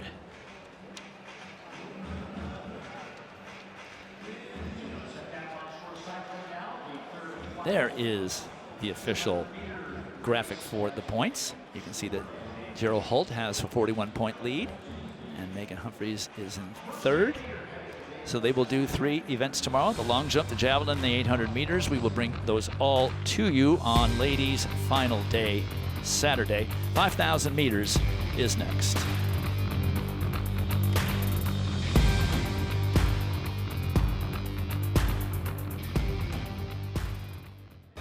Men's College World Series action continues Saturday. Oklahoma faces Alabama at 3, then it's Texas versus Georgia at 8. Catch both games live on ESPN or stream them anytime on the ESPN app. All right, let's take a look at the men's standings with just the 5,000, the triple jump, and the 4x4 remaining. Oregon, now their lead is down to 2. Tennessee and Arkansas are tied for 2nd. Oregon does not have a 4x400 relay in the meet. LSU also lurking there, and Auburn as well. Oregon does have 2 in this 5,000 meters. However, Cooper Tier has the meet record from 5 years ago, and Hopton Samuel set that NCAA record earlier this season. And speaking of Hopton Samuel, he won the 10,000 on Wednesday, back here to try to turn the double. He won that title in 2024 and now again this season. So New Mexico has now won 3 straight men's 10,000 meter titles between Hopton Samuel and Ishmael Kip Karui, the first program to win 3 consecutive titles since Oregon's Edward Cheserek did it from 2014 to 2016, an icon of Hayward Field. King Ches. And you mentioned Ernest Chariot. He has teammate Ben Shearer in this heat. Ernest is coming off a 3rd place finish in the 10,000, in which he was in that same final with Hopton Samuel. He'll have teammate Ben Shearer in this one. And they really need to score well for the Hogs to salt this away. There's Simeon Birnbaum, the 1,500-meter champion, back here in the 5,000 to try to do whatever he possibly can, along with his teammate Luke DeWalt. Let's see if they can put more points on the board for Oregon, because Oregon does not have a 4x400 relay in the final. Here are your list of competitors. There will be 24. 12 from the East Regional in Lexington, 12 from the West Regional in Fayetteville a couple of weeks ago. That's how they got here in every event. Worth noting, there are a number of athletes who are fresh in this 5,000-meter title. We noted some of the previous events of the other athletes like Hopton Samuel and Simeon Birnbaum. Among them is Brian Massow of Oklahoma State. He's fresh in this final, and he is the defending champion. He edged out the rest of the field, including Villanova's Marco Langen last year in this event with an incredible closing 400 meters. Justin Wachtel of Virginia is up front initially. Rocky Hansen of the Wake. Ben Shearer is up there as well. The main players are playing it cool, staying in the back. 69-second first 400 meters. You see there's still quite a bit of sun still on the track. It is warm here in Eugene today, each day getting warmer during these championships. Currently around 77 degrees. And just after 7 p.m. local time.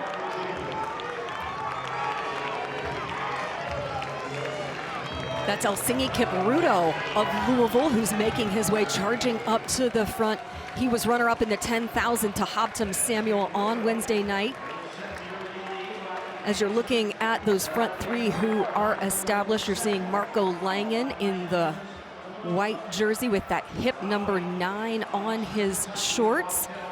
He is in search of his first NCAA title after runner-up and multiple third-place finishes. He said, you know what, records don't matter because those can be broken, but if you win a national title, that's something that cannot be taken away from you. And he's been so good about putting himself in the hunt in all these different national championships. So now he has the hunger to finish and get that national championship, going through in 68 seconds, so about a second faster than that previous 400, thanks to the lead duties of Elsingi Kipruto. And Dwight, we mentioned some of the guys who are fresh. Among them is Rocky Hansen, who's currently in second from Wake Forest. He was the NCAA cross-country runner-up to Hopton Samuel. He also represented Team USA at the World Cross Country Championships in January. Thanks to our crew for that awesome shot of Rocky Hansen. He is an incredibly gutsy runner as they go through at 2:50 through the first 1,000 meters. He's really become more confident in being more of a front runner. He said on a recent Coffee Club podcast, fantastic conversation with those guys, that in the last year he realized that he was most confident running from the front, going in with those expectations, knowing that he was going to have to make it hard, foot on the gas. He said not afraid to push the pace and make it hurt, but you can see that Elsingi Kipruto kind of shifted off to the side because he wants someone else to take the lead. And if we think about, for those who were watching on Wednesday night, as they've settled and slowed off significantly to 69 seconds, we saw Hopton Samuel throw on the brakes a few different times in the 10,000. In fact, John asked him about a bit of an unorthodox race strategy going in. Well, part of that was because there was a conversation in the call room that the guys said, we'll make a gentleman's agreement to keep it honest. They in fact did not, as Simeon Birnbaum decides that he is going to make things honest and moves his way up into that front pack. All right, the pace is established. We will step aside to Dan O'Brien with an update on the triple jump. All right, let's get over to the men's triple jump here. This is Trey Betts, the senior from Oregon, in the 6th round, and Oregon could use some points in the triple jump. Came in ranked 27th in the country, and he's trying to work himself up onto the podium, but he goes 54.4 in the 6th and final round. This is Brandon Green, the defending champion, the senior from Oklahoma.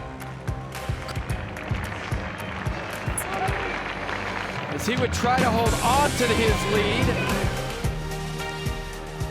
And in the 6th round, he'd go 54-11 and a half, but he would have had a bigger jump in the 3rd round, 55 feet, 3/4 of an inch.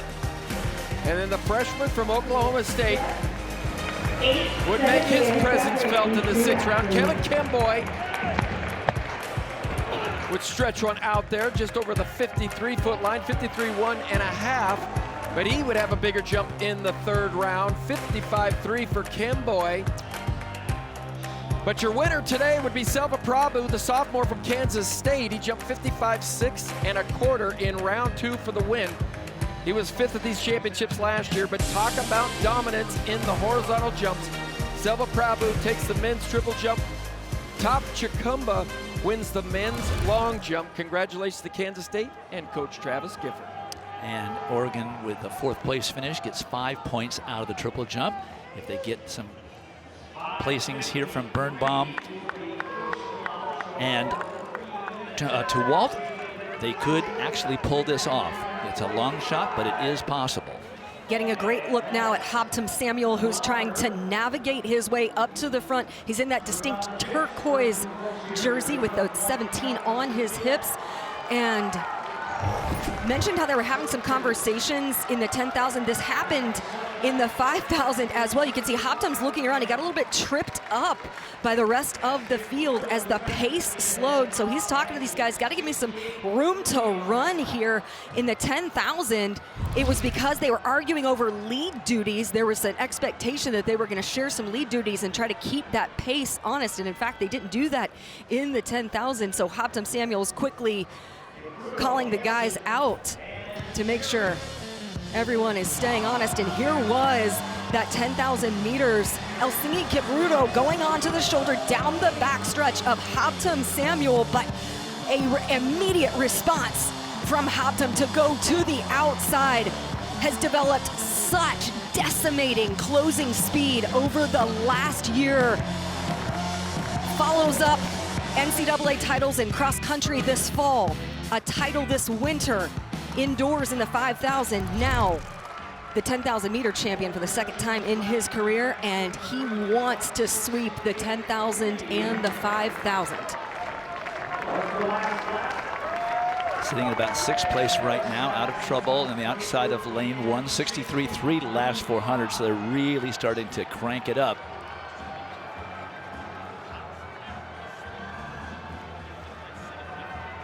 Kipruto continuing to push the pace from the front. Rocky Hansen right there. Ernest Chariot of Arkansas, you can get a great shot of him down the backstretch. He's in that top 4 to 5 range right now. He also has teammate Ben Shearer, who is having a phenomenal outdoor season, coming off a victory in the 5,000 meter event at the SEC Outdoor Championships, as Ben Shearer on command decides to bring his teammate along, and they're gonna try to get themselves up front. Meanwhile, Hoptum Samuel responds, going to the outside to get on the shoulder of the Arkansas Razorback duo. You can see Rocky Hansen has really slowed things down. The pack just bunched up and squeezed out into lane 2 and 3 as Samuel now goes into the lead, maybe earlier than he wanted to, but that's possible that was his plan. Birnbaum, after making a big effort to get up close to the front, has now drifted back to the middle of the pack. Probably because of those aggressive laps in the middle. So they are starting to jockey for position. Let's step aside for a second and pay off the men's high jump. It wasn't over. Kamani Jack of Georgia had won the event with his 7.5 3/4 make. Now he goes for a personal best 7.7 1/4. He's already the winner of the event. On his 3rd and final attempt, he just backs into it with his upper body. That's not the way he got to where he is. But he does get 10 points for Georgia. He gets the title. Scotty Vines of Arkansas getting the 2nd place points, which are important for Arkansas. First time since he's been at Arkansas that he's been able to come through at the national championship level. But congratulations to Kamani Jack, wins the event at 7.5 3/4, which John Anderson means that my 7.7 holds up 36 times out of 50. All right, back to the 5,000. After a brief lead from BYU's Taven Kitchen, it is Haptem Samuel back to the front thanks to a 63-second 400-meter lap. And in talking to New Mexico coach Darren Gosson, he prepared Haptem to have to close in sub 4 minutes for the last mile. He said, we hope someone will take it out early. I think that was the hope of everyone, but no one was really willing to sacrifice it. So Haptem Samuel had to go to the front likely a little sooner than what he wanted to do, but he's really honed in on being stronger over the last half of his race, making that the strongest part of his race. We certainly saw that in that collegiate record-setting effort just about 3 weeks ago in Los Angeles, in which he went sub 13 minutes. The point scoring opportunities for Oregon have come down to one individual, and that's Luke Tewalt, because Simeon Birnbaum has exited the race. He is no longer in the race. No doubt it was a little more difficult than he might have thought to come back after that 1,500-meter victory and try to run well enough to score for Oregon in this 5,000. So it's up to the senior from Washington, D.C., Luke Tewalt, the Big Ten Outdoor 10,000-meter champion. He's currently in about 10th place, 9th, 10th place, with some running left to do. They're coming around with 3 laps remaining, so still an opportunity, 2 laps remaining, I should say. Still an opportunity for him to move up into that top 8, which are the athletes who score.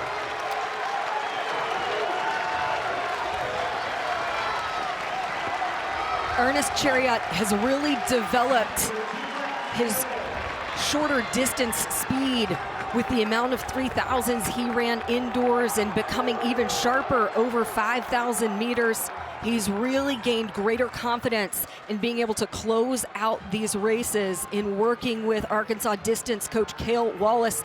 And you can see Rocky Hansen and Marco Langen looking incredibly strong, sitting in 3rd and 4th position, with Haptem Samuel still in the lead. And Helsinki Kumpuro lingering in the back. Here comes Langen to take the lead, and Hansen covers that move. Well, kind of, but it's a group of 5 now. Langen, Samuel, Hansen, Kipruto, and now big Ernest Chariot now back to 5th after being 2nd as they're coming up for the bell. This is where the real running is going to matter for the team from the team point perspective. And the only ones that in there that have those implications is Chariot, who's currently in 5th for Arkansas.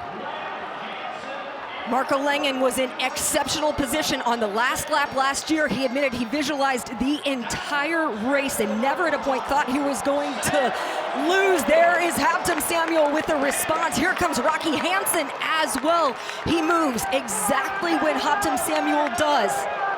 You gotta cover when they make the move. Samuel in full sprint now. Hansen, who was fresh coming into this race, hot pursuit. Does he have another gear? And he's got to be wondering, does Samuel have another gear? Haptem Samuel down the finishing straight for the last time, trying to pull off the double. The junior from Eritrea and New Mexico does it. Wins both titles. Hansen 2nd. Chariot of Arkansas will get 5th, so that's 4 points for Arkansas. Ben Shearer not in position to score. No points for Oregon. So their point scoring opportunities have finished. A 55.6 final 400 meters from Haptem Samuel. They went 1 and 2, just like they did at the NCAA Cross Country Championships. Haptem Samuel and Rocky Hansen, and Haptem Samuel proved indoors how he could kick hard that final 200 meters off an aggressive pace. Has really developed as a threat at the end of races, and he needed every bit of it. Look at just how quickly he shifts and finds another gear on the backstretch, and then he can feel the threat of Rocky Hansen on his shoulder going around the turn. Hansen does a great job of keeping contact at this point, but then as soon as Samuel glances over and sees just how close he is, he digs, he grinds it out and kicks with that closing speed. The collegiate record holder at 5,000 is also the NCAA champion in the event. Just a junior at New Mexico. We could see him back here in a year's time to defend his title once again. So the times are not as important as the title. Hampton Samuel wins at 13:38.93. Rocky Hansen really did a great job of trying to steal it from him. Helsinki Kipruto, who took the lead for a while in the middle of the race, Marco Langen, and then Ernest Churiat finishing 5th, 4 points for Arkansas. But once again, like the other night, Hampton Samuel is downstairs with John. Always has Squeed. We will wait for him to get a little bit of a rest, and we will come back and talk to him and set up the final event of the men's meet, the 4x400 relay.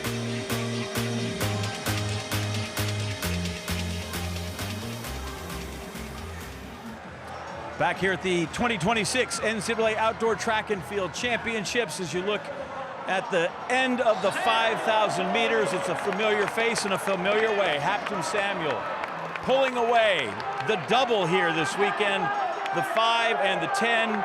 Indoors, he won the 5. Couple that with the NCAA Cross Country Championship. He finished first at the indoor 3,000. The record book says otherwise, but that's a really big season. Let's talk about this particular race. We took the hat off. You told me the night, if it was fast, you thought you had a chance, okay? How did this race play out compared to maybe what you were thinking in the lobby this morning in the hotel? Hey man, this is really awesome. This is really awesome moment for me, for my team, for everyone who support me throughout the journey. And I've always been dreaming like doing the double. I thought I had double at the indoor, but I got DQ, a little tough race, kind of some physical push. But today was very smooth, I thought kind of after the 10K, bit losing some energy, almost lead the whole race, and I thought, okay, my leg is a little heavy, but I'll try my best, I just show up, get to the line and fight with the boys, and yeah, I get the win. So we mentioned this thing started cross country. This has been a long season. Tell me you get some time off, and literally, how's the body feel after this long a season? Yeah, to be honest, I didn't even take off the whole season. As you said, from August start the season, my junior year, from cross country, indoor, outdoor. So it's been long way. I ran half marathon in the middle in January as well, the LA 5K, the 2 mile in the Melrose Games. But yeah, I'm really able to just recover myself, trust the process. And yeah, since when I started the season, I had really a goal to do the double, and I believe myself, my training getting better every time. I know it's a long season, but I'm so proud of myself and my team. We're able to finish the season very smooth and very consistency. Congratulations to you. I haven't talked to Coach Gosson. I'm telling you, take tomorrow off. And you guys, he can run like crazy, but if you look at here on the trophy, his penmanship is lousy, right? Well, it's the sign of a champion, having a signature you can't read, I guess. Hampton Samuel, what a season he has had. As we look at the team standings with one event remaining, Arkansas is up on Tennessee by 6. They both have teams in this 4x4. Oregon does not. Georgia does. LSU does. So there are many scenarios that we can get into based on what happens during this race. So many things can. NCAA meet and collegiate record held by Florida from 3 years ago, 2:57.74. They did it right here at Hayward Field. And let's take a look at Arkansas. It's really theirs to lose, and they're no slouches. They have run 3 flat 62 this year, 3rd in this event last year, 4th at the indoor meet. But they always take so much pride in the 4x4. Jordan Pierre will run anchor for them. He was 5th in the 400 meters. They'll lead off with Tomljanovic. He was in that final of the 400 meters, but finished 9th. But here are the Tennessee Volunteers. They won the 4x100 meters early in the meet. That really energized a lot of the people on the team. Let's see what they can do. They're the only threat to the Arkansas title. Arkansas must finish, even if they finish behind Arkansas or Tennessee, they can still win the title. But there is the fastest team in the country, the LSU Tigers. They won the SEC championships, broke the school record, 3 entries here at the NCAA Championships in the 400 meters. These guys have a lot of pride, and they have been rolling all season long. There are the lane assignments, how they'll line up. Tennessee on the inside in lane 2. LSU in 6, Arkansas in 8. Amal Glasgow goes for the LSU Tigers. Malachi Austin will anchor.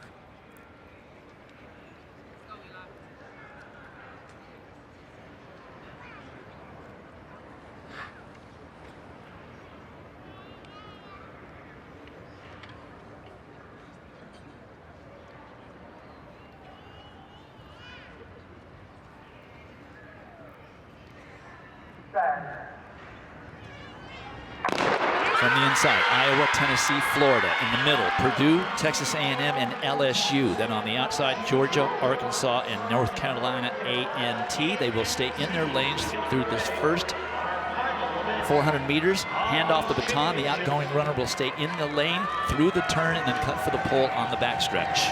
Well, Georgia's run 2:59 this season. LSU's run 2:58 this season. Arkansas 3 flat. And Florida has also run 3 flat. Good year for the 4x4. Some outstanding times and outstanding teams. Keep an eye on Georgia. They come in with a really young team. This is Zai Ricks leading it off, and he'll hand to Sidi Jai, who is 3rd in the open 400 meters. So what Arkansas needs to do is stay off the line, not drop the baton, not pass it out of the zone, just finish. Even if they were to get 8th, Tennessee would have to get 3rd, which is not a scenario that is unlikely. But so many things can happen in this 4x400 with regards to being disqualified or simply just not being able to finish the race with the baton. People fall, the batons are dropped, people are fouled. Florida has pulled up. So it is LSU out in front like we expected, with Georgia close behind. And that's Purdue in 3rd place. That was Sam Vassat. He was in the 400-meter final. He was 4th in that 400-meter final. 44 point for Shaquem McKay of LSU. They've got about a 10-meter lead. Georgia 2nd, Purdue 3rd. For Arkansas, this is Xander Cruzen. For Tennessee, Mark Anthony Ibrahim. But LSU is running away with this thing so far. Coming in for the final exchange.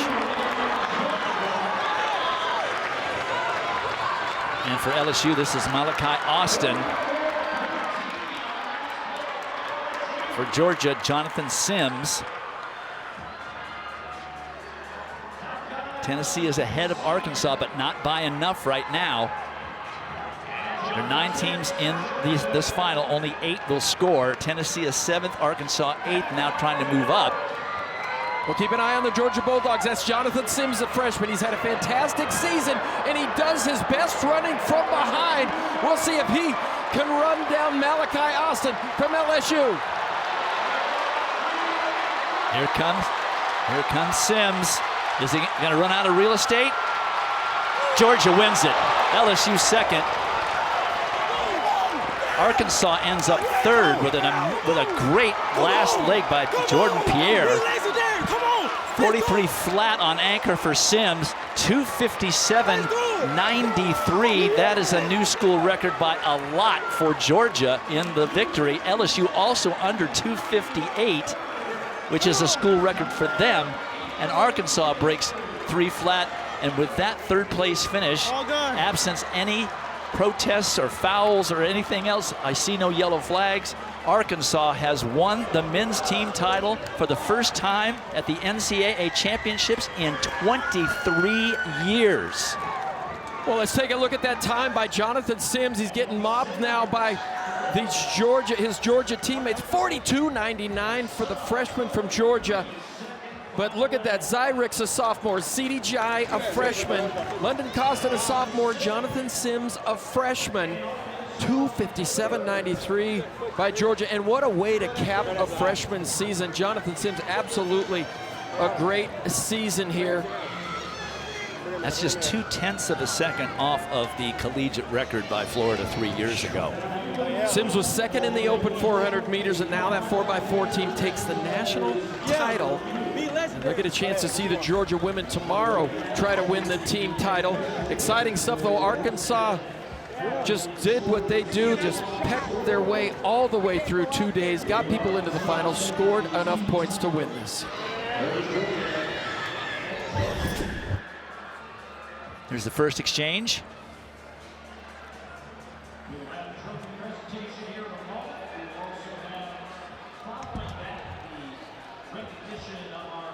Well, Sam Visat, from Purdue, what a tremendous second leg for Purdue to put them up into the mix. 4x4 is always so fun, but LSU all season long, so much pride, running the fastest times in the country week in and week out. Grant Buckmuller, Malachi Austin would finish 13th and 14th in the 400, but here we see the finish. And Jonathan Sims, it's always fun to see a big, strong guy like Jonathan Sims get the baton from behind, see if he can be the hunter and catch the guy out front. And the crowd absolutely loves it. A great job by all of these teams. Real strong running by the SEC up front in the 4x4.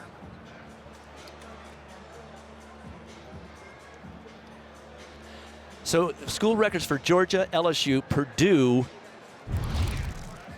just missed by Iowa, and for Tennessee.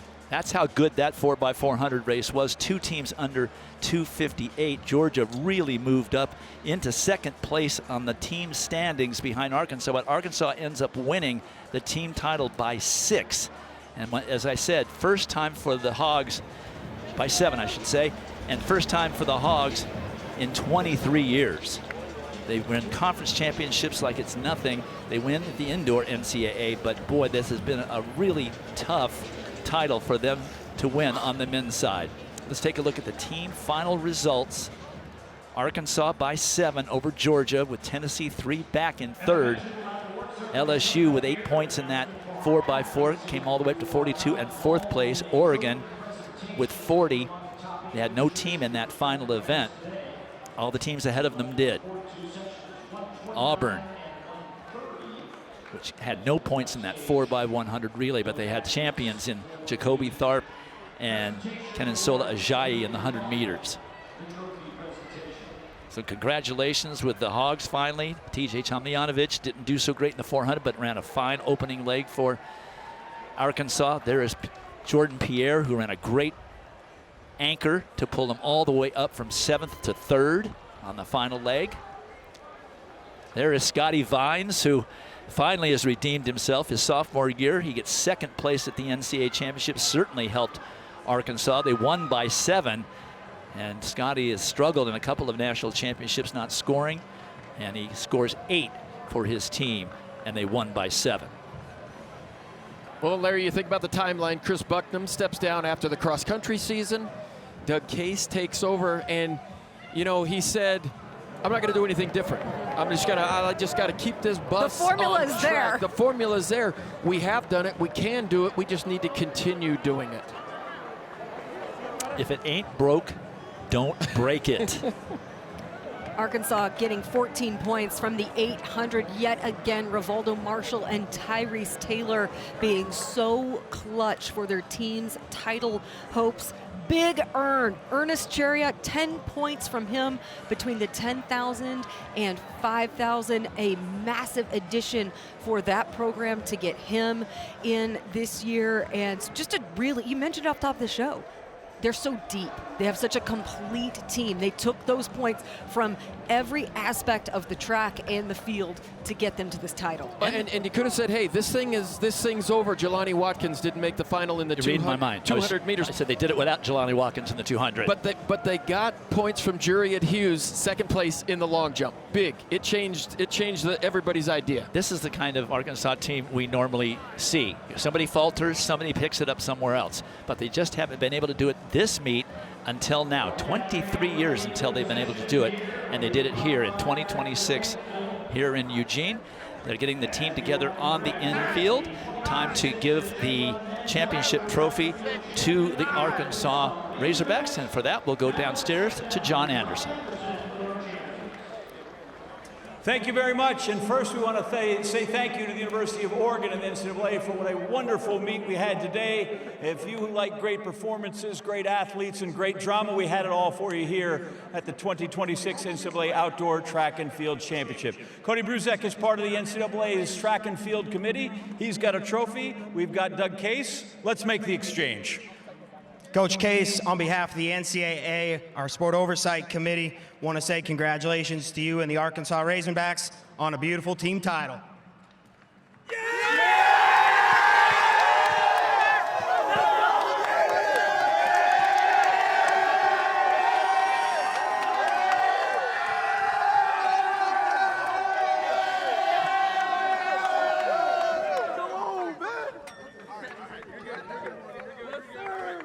Justifiably enthused. Yeah, excited.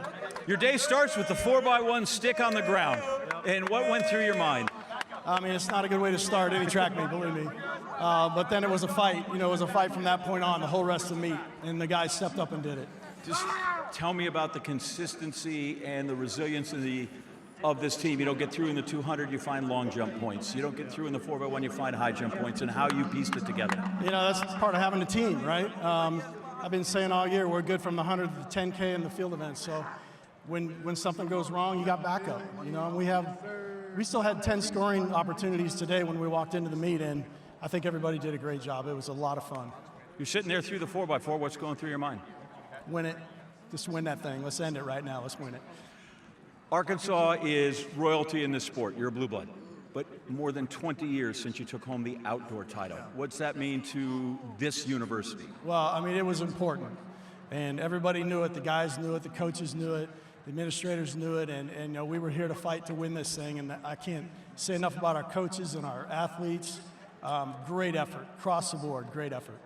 2 SEC titles, 2 national titles. Doug Case, undefeated. That's a good first year. I like that start. Call the Hogs.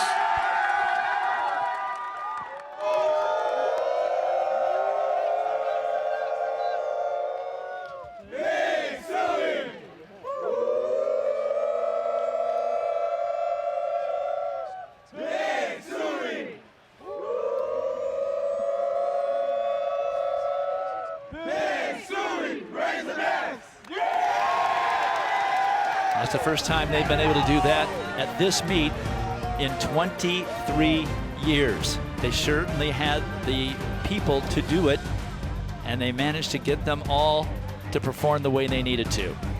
Congratulations to Arkansas on winning the Men's NCAA Outdoor Championship, as well as to the 21 individual event champions.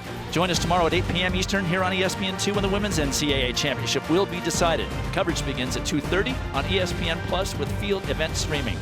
For Laura Overton, Dan O'Brien, and John Anderson, and our great statisticians Tom Lewis and Rich Benoit, and our great production crew with Carr Hughes, I am Dwight Stones. Good night from Eugene, Oregon. See you tomorrow for Ladies' Day.